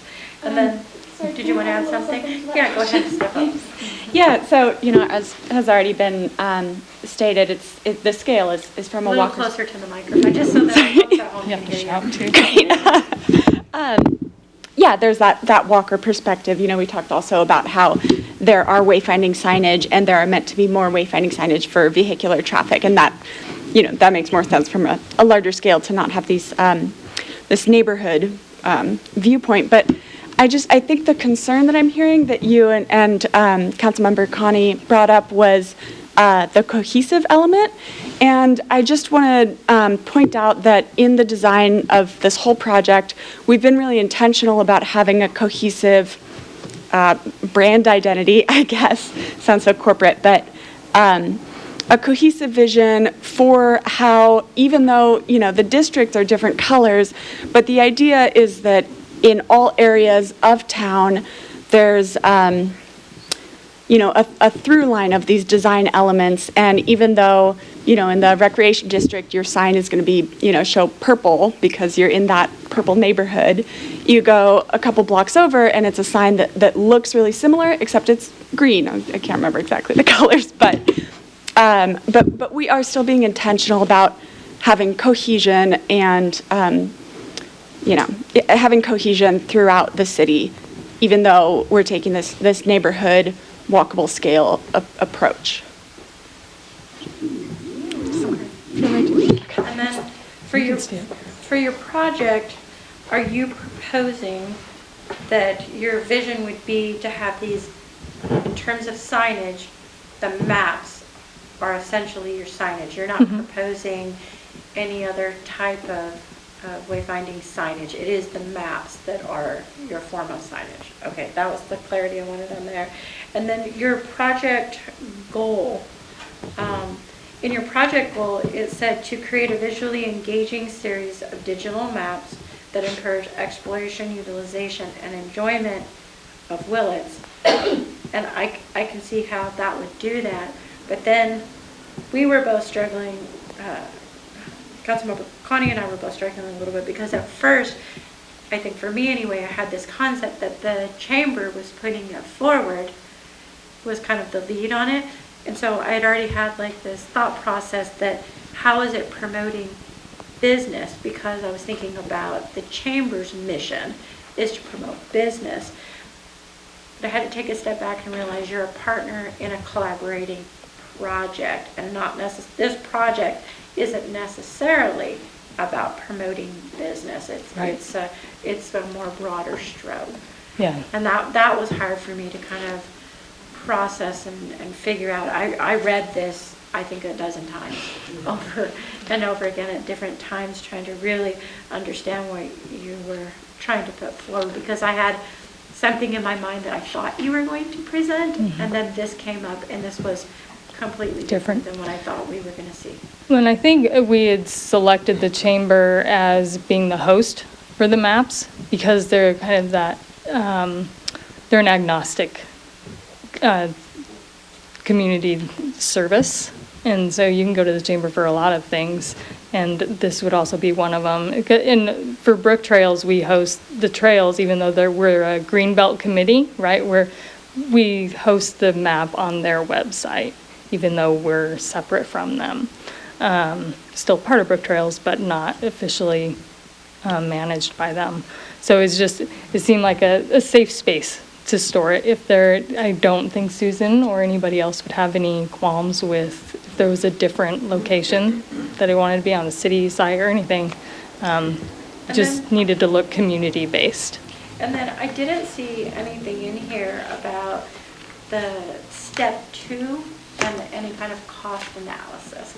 I know that you had some funding, and that wasn't really, I didn't really see that spelled out, like where the funding source was for getting to this point where you are right now.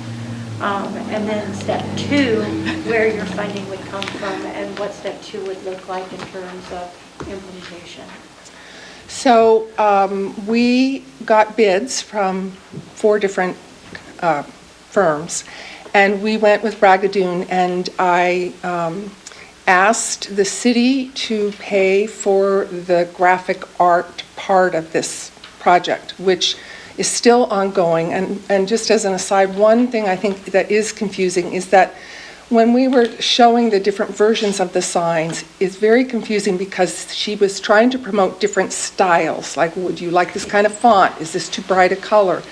And unfortunately, we didn't think ahead enough, because what they did was they made a different style of a different place. And so we should have done the same east, commercial quarter of all the different styles, and then it would have been much clearer. But I think the graphic art part, for the most part, I would say is done and paid for.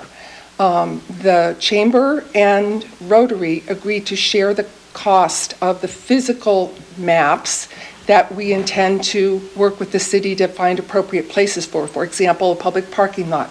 Oh, you're here, and here's your map, and you do the code, and you can pull it up and say, oh, look, the recreation district, we need to get there. So we don't have bids yet specifically for the maps. It's still in the bidding phase.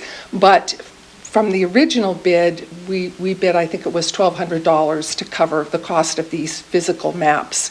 And the Chamber and Rotary are each, whatever, that is going to end up close to $1,200. We're going to be splitting that. So I would say that for the most part, the cost has been met. So is step 2 then would be then the physical maps? Yes, we would have to decide what. Step 3 that has these, you're going to step up to the kiosk. Yes, the That you're gonna kiosk. step up to. Right. Is that And phase those will be 3? in the future whenever the city gets their kiosks. That's one area we identified that we could put the maps. They can be laminated and put in storefronts that people then can just click the code. They could be laminated or put in, photographic frames in the hotels. You're here, and this is how you can download your stuff. So it's just very easily accessible map of Willits is what it's turning out to be. But the payment of it all, for the most part, is already done. It will be part of the Chamber website, and I will work to get that technical aspect of it with my friend here to get it onto the website. And it's my understanding that it will not take a lot of maintenance either once it's on there. The one thing, obviously, that we will be interacting as we go into the future is that as some of the, for example, East Commercial Corridor is changed, we, for example, would want to include then the Farmers Market Pavilion on our map as part of the key. So there will be some updating, definitely, as things change physically in Willits, but I think for the most part, there's always going to be that overlap. We're going to have to jump in and just start it, so. Okay, so my last comment was, what threw me off a little bit was the subject says Willits Wayfinding signage project, but it's not, for me, it doesn't sound very much like a signage project, but really It's a map project. Yes. So that's where, like, early on, I was like, I'm trying to Yeah. understand this signage, and I'm not.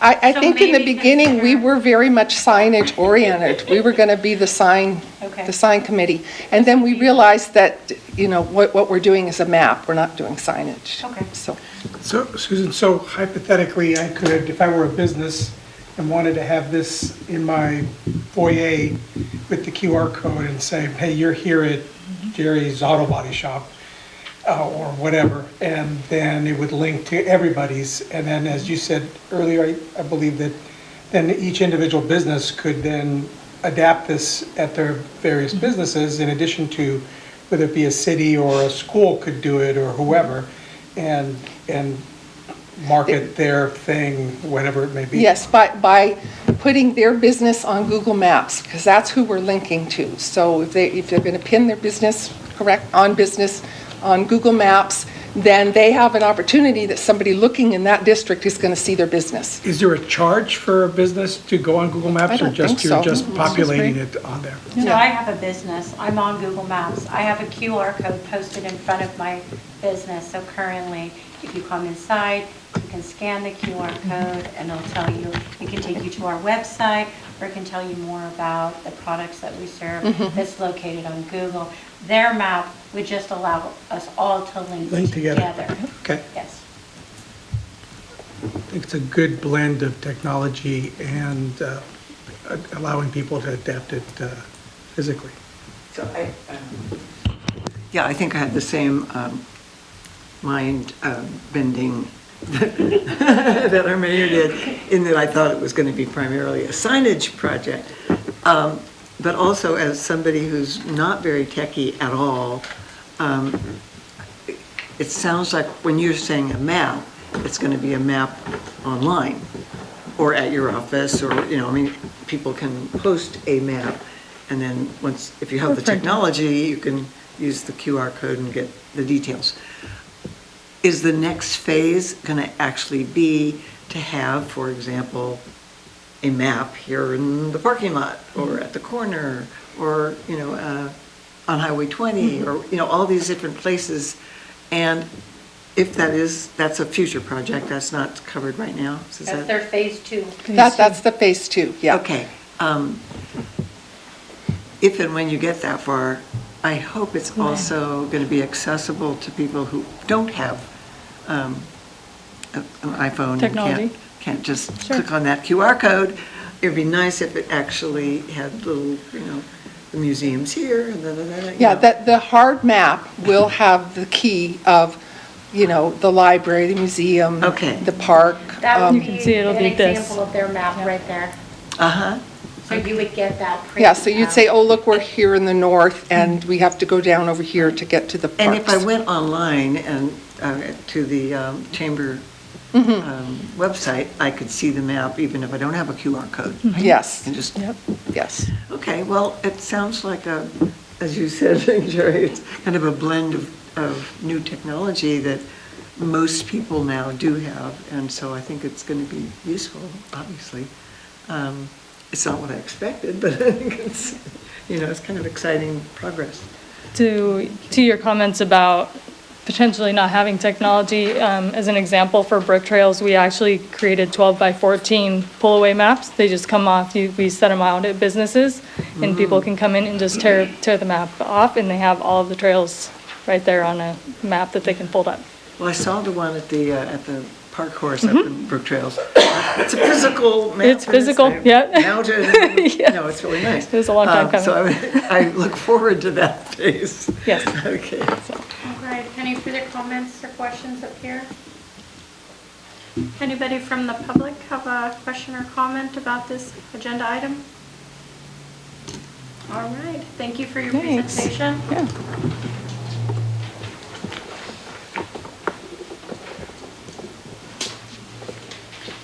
We've already addressed item 3E. And moving on to enactment of ordinances, we have none before us today.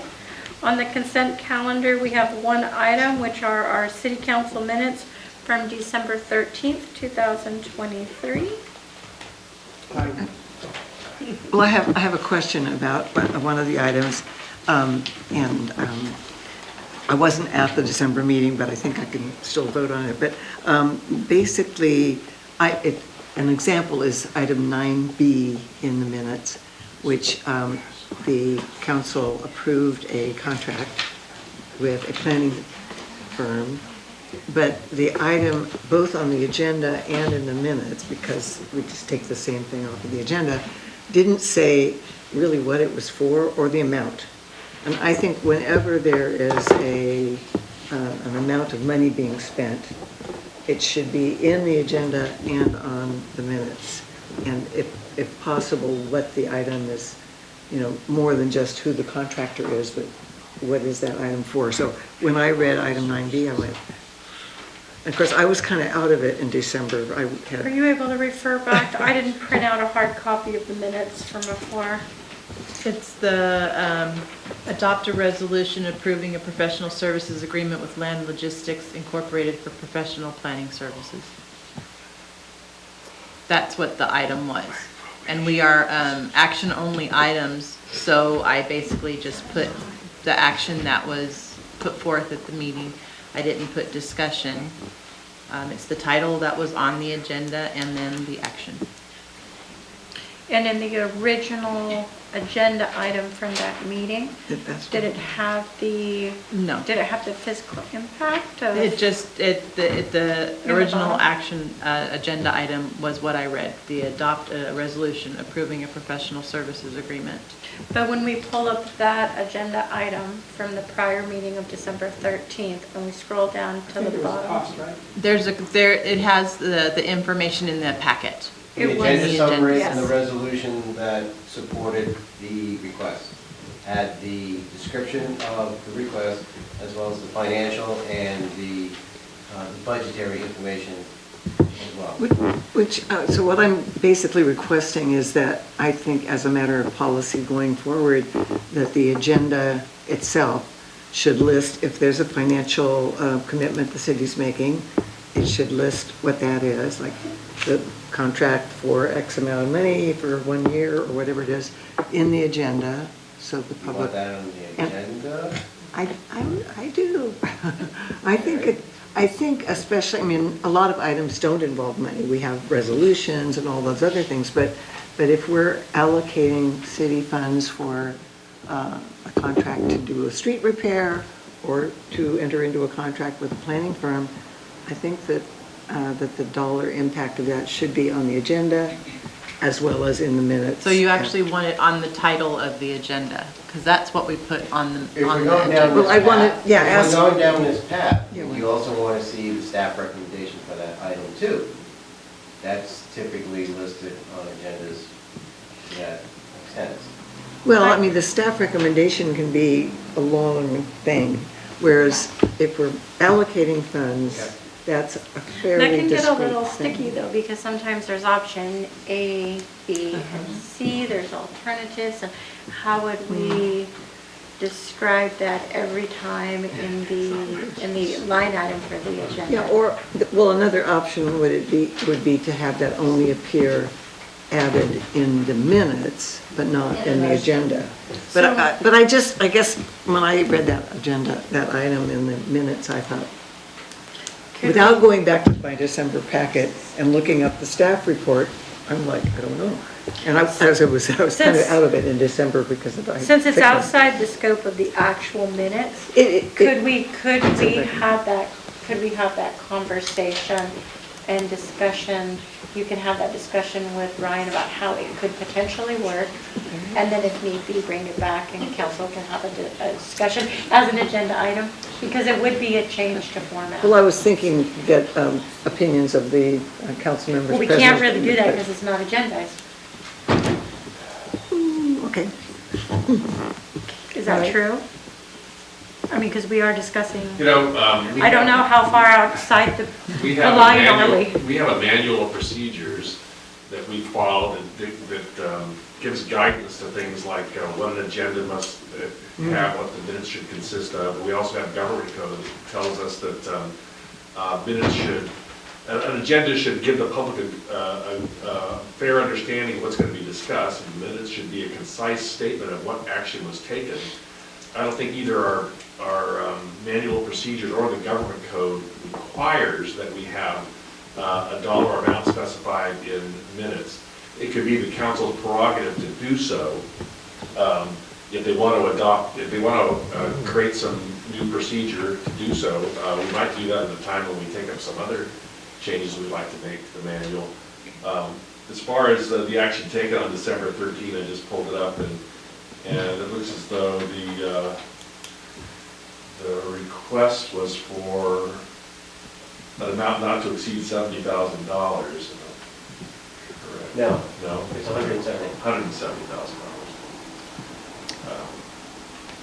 Yeah, I guess I'm okay with deferring the discussion of that. I kind of wanted to just get informal, any other opinions of council members if you feel like it's good it's important for the minutes to be a little bit more explanatory or not. Well, I are think you that- talking about the minutes or the agenda? 'Cause Well, She's actually I would mentioned agree with both. you, I have no objection on the minutes, but my objection would be to making, because we are discussing the minutes, to changing policy for agendas, that line item. okay. But in terms of the minutes, I would agree with you. I think we're right on the edge of what's appropriate because it's not an agendized item to have discussion, but, yeah. Well, it Does also, anybody have any objections to that? I would say we probably should defer it back and. but your point was also good that if the packet items are complex, like you have option A or B or whatever, that gets beyond what you want to put on the agenda. But the actual action taken that goes in the minutes could be a little bit more Well, I think informative. where you're talking about too is that on some of these, we adopted a resolution for a construction contract, and they gave a number, but not this one, in this particular case. And so I think, rather than, as the mayor said, go into it there, I think it does bear some discussion at a future date, just because I can see where, hey, why you had money listed on this item, but not this other item, could be an issue. Yeah. I know Madge and I have talked about this in previous years, and I think what my conclusion came to with her is that we would like to see that in a recommended motion, that we approved a contract for X amount. whatever construction company and the dollar amount of. And that, because that way it tells how much money we spend with the construction company, obviously it's for a project. I think that's more what we have talked about in the past that she's looking for. That the motion included, The so that the motion minutes would includes- reflect the clear So the- statement Yes, the about. recommended action would state that you guys adopt. Okay, So to that extent, would the council that makes like- sense. Would the council like to see drafts, motions with the language in place, so you're not drafting it on the spot? That's, It would already be, that would be a recommendation on your agenda. Yes. yeah, that's what I'm saying, yeah. Yeah, And then they adopt that just like they do now. Yeah, I think, Yes. I think we got it. Yeah, we don't have to beat it, I think we all understand it. Okay, do you have any other questions about the December 13th? that was it. And as I said, I wasn't there and I was kind of out of it. So thank you for carrying on. On that note, then, I will make a motion to accept the minutes for December 13th. Yes. December 13th. Okay, I second it. all right. We have a first and a second. Anybody from the public on this item? Good.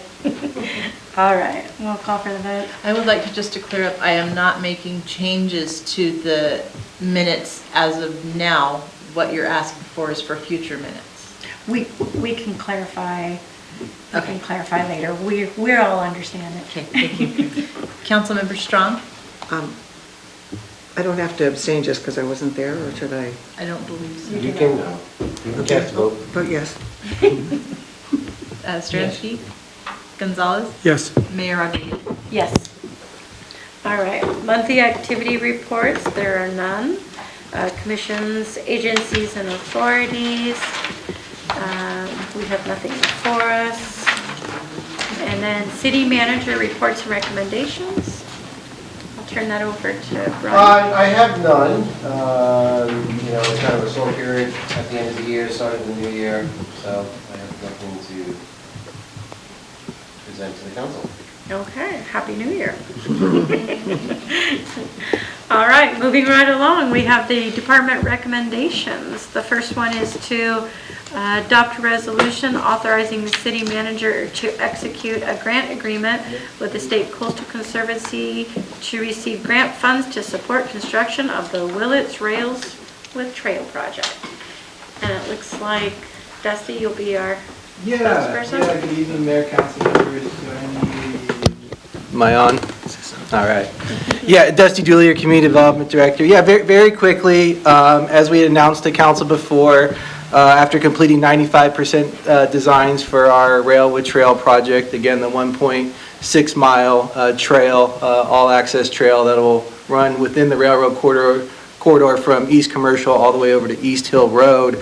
After completing the 95% design, we recognized an anticipated funding gap for construction of approximately $3.8 million. But the good news is again, we were able to report to council at the last meeting was staff was successful in securing a $3,813,000 grant from the State Coastal Conservancy. We did tell them that Willits is about 2 miles from the coast, so if any of them come to visit, please know that. But really what all this is just council approving a resolution authorizing our city manager designee to sign that grant agreement. Currently, the Coastal Conservancy is putting that together. We anticipate getting that soon. We're working with their staff on a work plan and whatnot. And then just also to kind of intertwine and give you an update on sort of the next steps with the rail trail project.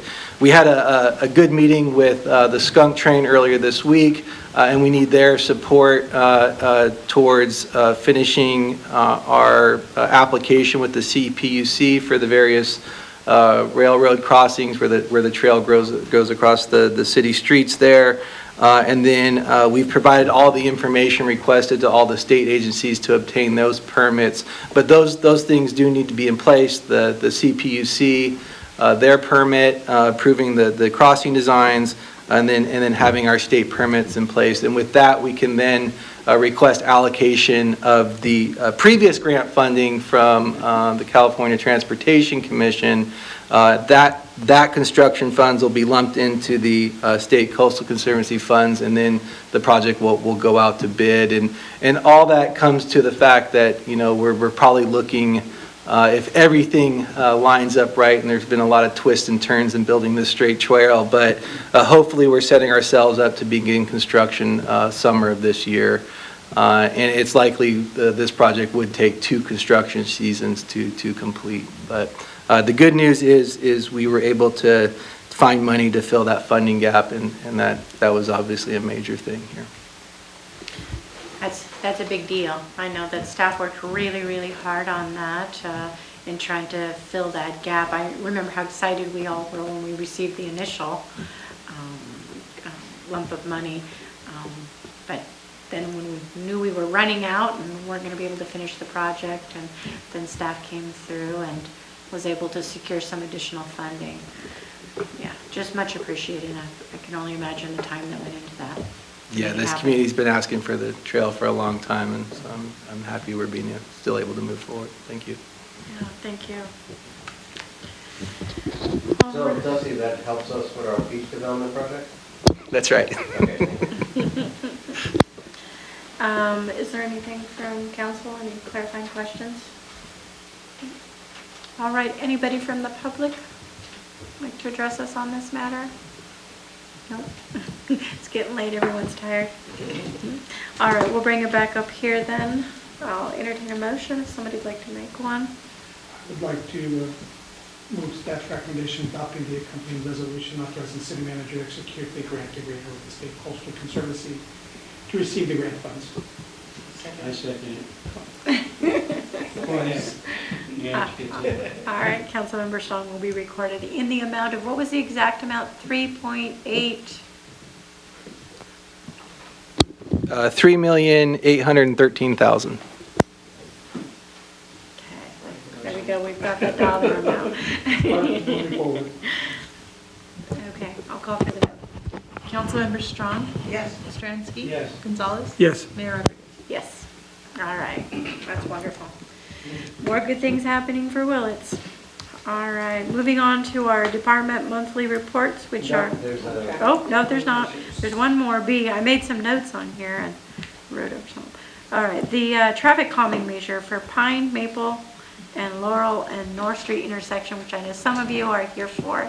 And I want to thank you for sitting so patiently while we get through it. I know we're in 8:30 hour, so yeah. And I will turn it over to our presenting staff member, James Connor, our interim police chief.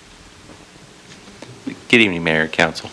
Before you is staff recommendation to convert 2 intersections that are currently two-way controlled intersections to four-way stop controlled intersections, both in a residential neighborhood and at the request of residents in the area and community members. Attached to the staff report is two aerial, or attached are two aerial view diagrams of the intersections and the proposed changes.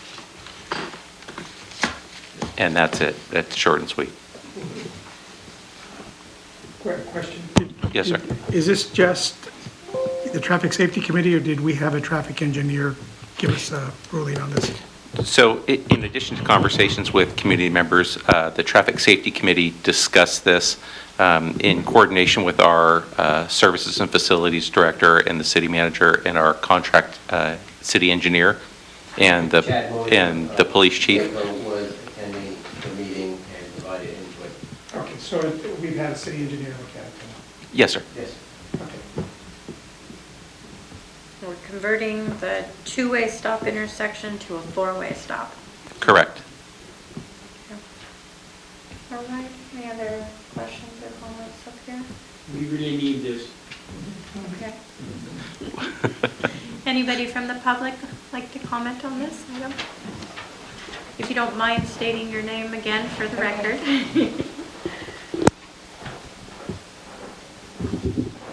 Hi, I'm Peggy Weber. I live at the corner of Pine and Maple, and we've had several close calls with kids and animals and elderly crossing the street. The cars, especially like before school, the school hours, speed up from this intersection at North to Spruce and the other way, and they go very fast. And we had a neighbor's cat get killed there. And I took a petition a couple years ago of all the neighbors and sent it to the police. And they said, well, what we can do is put up a speed limit thing that shows the speed limit. And people just sped through it, And then that was it. So I'm really hoping that this gets approved. Thanks. Thank you. Would anyone else like to speak? Why did you look like I know you want to, Virginia. You've advocated for this. I've worked really hard. Thank you for coming, Peggy. Sure. Anyway, again, Virginia Stransky. And I also would like to maybe see some slow bumps because of the fact that when they get to North and they start up Laurel or up Pine, they seem, for some reason, to think their vehicle isn't going to get to the top if they don't just stomp it. And so we would really like to do everything possible to get these people to slow down. And there's just too many cars, and there's a couple of large vehicles that you cannot see around.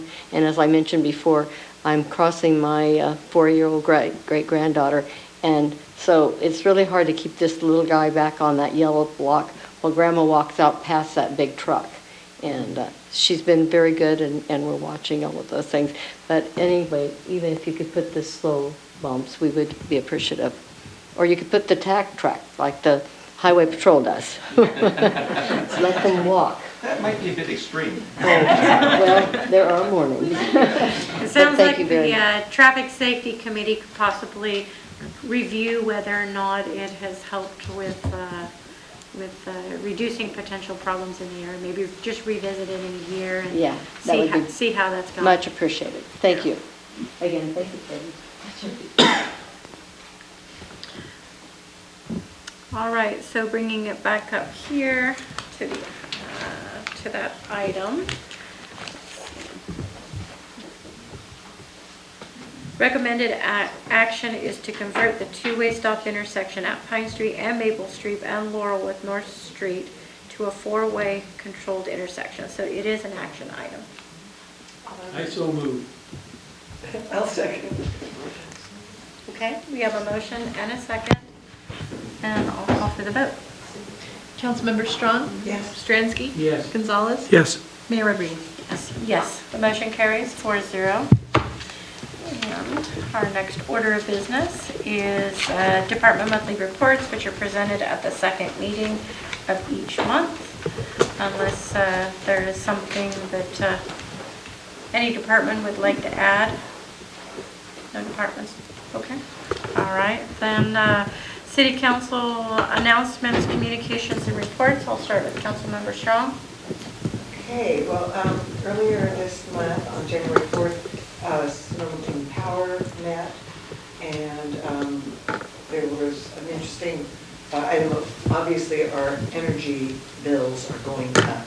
And Jeff Cyphers, the CEO of Snowmobile Power, has an op-ed, and it's also available on the Snowmobile Power website about ways people can, on a personal level in their own households, how they can save some money. There's a lot of ways to conserve energy and try to lower the bill that way. And meanwhile, obviously, PG&E and Clean Power have to keep up with inflation. So I thought that was an interesting thing. There's also these toolkits, do-it-yourself toolkits for things like insulating, and you can check out how much leakage your doors and windows have with this toolkit, which is available at the library. So that was an interesting item. The California Public Utilities Commission made a ruling that we can, some Clean Power considered quite adverse to having community choice aggregates, such as what some Clean Power is, available, especially in disadvantaged communities. The reason the CPUC is making it virtually impossible for new community energy providers to enter the market is because of their rules about resource adequacy. So if you're a fledgling community choice provider, you cannot meet the CPUC standard of how much resource you have to have available to guarantee that you can keep providing that. Existing CCAs like Clean Power are able to do that, but the CPUC is basically making barriers to new CCAs coming into the field, and this is especially hard for disadvantaged communities like some of the ones in the Central Valley, for example. There is likely to be a climate bond on the ballot in November. That will be something to look at. The whole issue of the transmission lines and the distribution lines. So the transmission are the great big huge ones that come into the region, and then distribution is out to all of the different businesses and so forth. Our system is inadequate right now. PG&E provides those distribution lines. That's not Clean Power's bailiwick, but PG&E is really not providing enough infrastructure. So there's conversations going on with California, with the CPUC and legislature, how to improve that. There's a lot of areas can't even get new power hookups. I think those are the main things. The Clean Power annual report for 2023 is available on their website. And I think that's it. And then the other two agencies that I represent for Willits are the EDFC, which is meeting tomorrow afternoon at 2 o'clock, and the Mendocino Solid Waste Management Authority, also called Mendo Recycle, which is meeting tomorrow morning at 10 o'clock here. So there will be an opportunity if anyone wants to attend those meetings that are tomorrow here at City Hall. All right, thank you. Councilmember Sharansky? Mine is next 2 weeks, whatever it is, the next meeting. Vice Mayor? I had LAFCO, got canceled, so no LAFCO. League of Cities, I'm on the Public Safety Committee for League of Cities, and I did a orientation meeting last week, and the next meeting is set for the 19th. And we have a water wastewater meeting on the 18th. And we did meet on the 21st of December, Larry and I, with staff for the water wastewater meeting, and I believe we got some updates. And one of the new business things was the Little Lake Mobile Home Park up north of us is requesting, I guess, to hook up with, or I guess as it is, the state is asking us to review a possible hookup with them that potentially could come back Correct. to the whole council, and staff is working on what that might look like. Yes, exactly. All right, and then we had water wastewater program updates, and I think because of the weather and things, nothing's changed, I think, since the last time. Yeah. And basically, we got some enterprise fund balances, and things are still moving ahead, so I guess we'll get better updates as a council coming up On the soon. next round, we'll have more figures, yes. And I think that was that kind of the recap of what we got. So that's all I've got. Okay, thank you. I was busy with the retail holiday season, and fortunately didn't have too many meetings that took place this last couple weeks in terms of our appointed council meetings. I did hear a fair amount of feedback from the public just in his first few days in January about our new solid waste provider.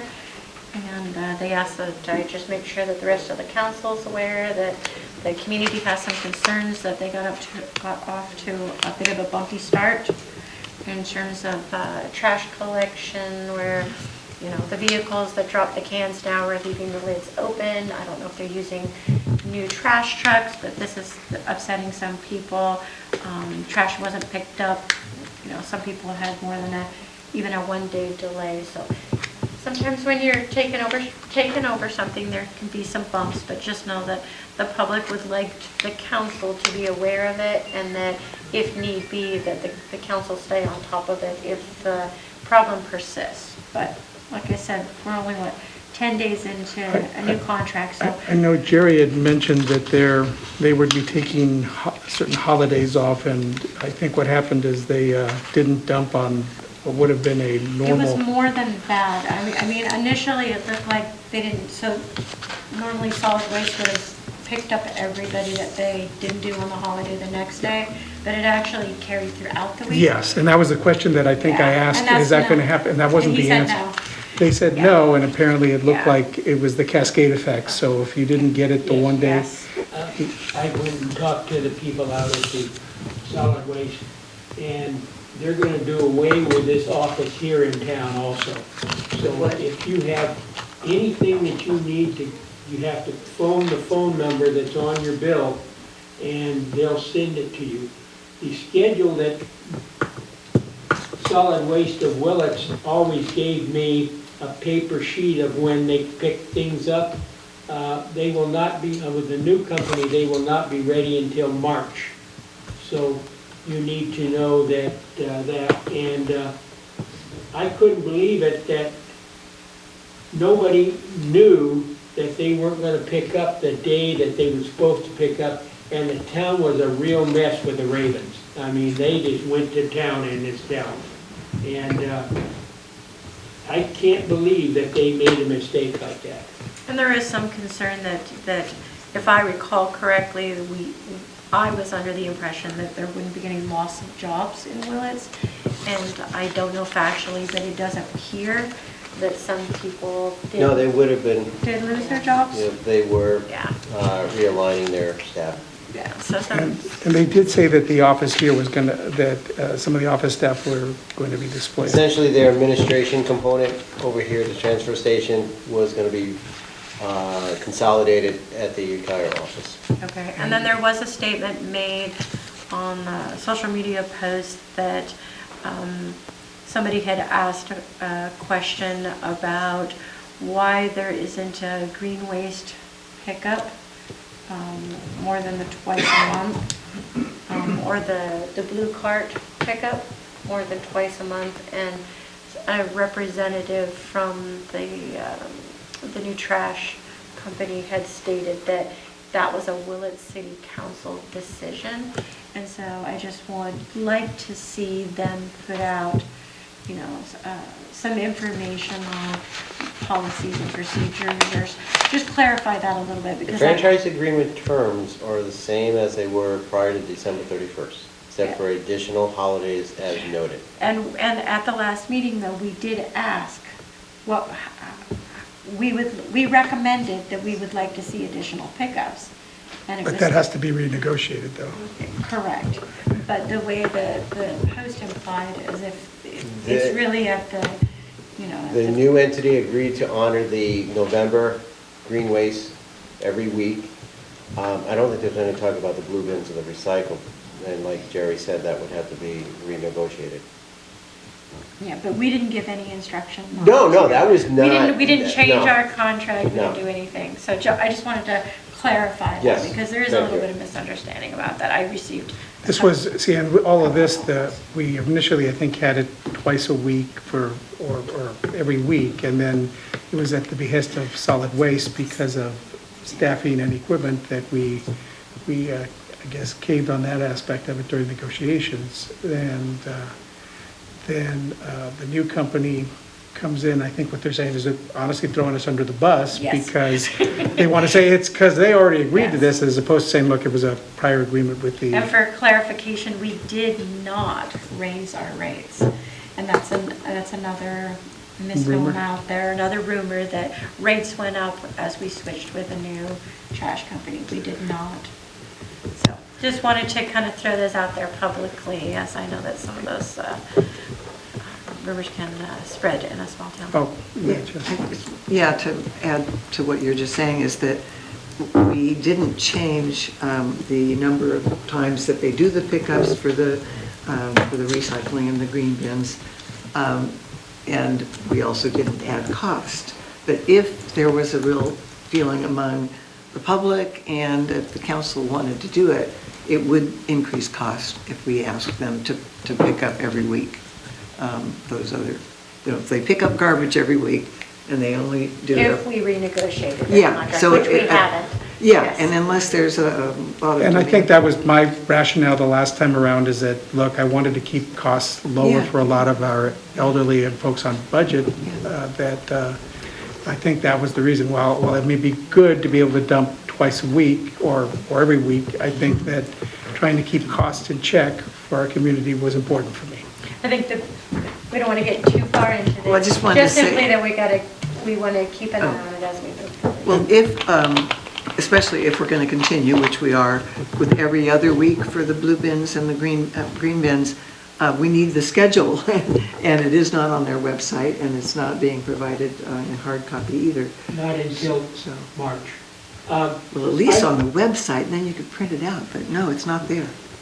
I think that it was a bad omen that they changed right in the center of Christmas and New Year's and all this kind of stuff. I mean, there wasn't anybody in town knew that because there was a holiday, that they were back a day. I mean, they didn't announce that, they didn't send anything out, they didn't put anything on the internet, which I never see the internet, but I mean, that's what I've been told. It's there, Larry, don't worry. So, I'm just saying that wasn't Off a to good a one. rocky start. You know what, I think consensus-wise, and maybe, I don't know, Brian, I think it would be a good idea if the city got a hold of them and said, these are just some concerns being raised by the community as far as just getting the word out, even if they That could. we got off to a rough start. Or they got Yeah, off to I a think rough if we need to start. let them know that the constituents weren't happy. And I kind of knew when they didn't pick up the one day, I said, this is not, and when the rest of the pickups didn't happen, I'm going, this isn't quite, because me and my wife talked about this. I said, I asked them at the meeting, is this going to kick things down the road during the week, or should it just be the one day? And the impression I think we all got was it was just going to be the one day, but it was all of the pickups. And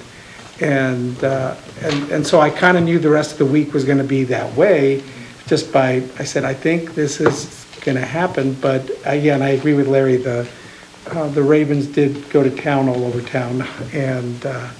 But I think they need to hear from the city that I think the community wants that schedule out, even if it's on a website that we could link to. All right, do we have any good in welfare? Okay. Willits Economic Localization is having a 20th year anniversary celebration, and a brainstorm of community input. Does not have to be just members of WELL, it can be anybody in the community, about what is Willits doing well already, what good things about Willits, but what can we do better? How can WELL, the organization, the nonprofit group, help do that? How can individuals plug in to make improvements happen in our community? So this is, it got dropped in the brain, but a poster is up around town with this for a brainstorm on February 4th at 4 p.m. at the WELL office, which is just south of Mariposa Market. And we invite people to come and participate in brainstorming what our future will look like. It almost looks like a little coronavirus is attacking the brain. On that note, we're going to adjourn at 9 p.m. Thank you.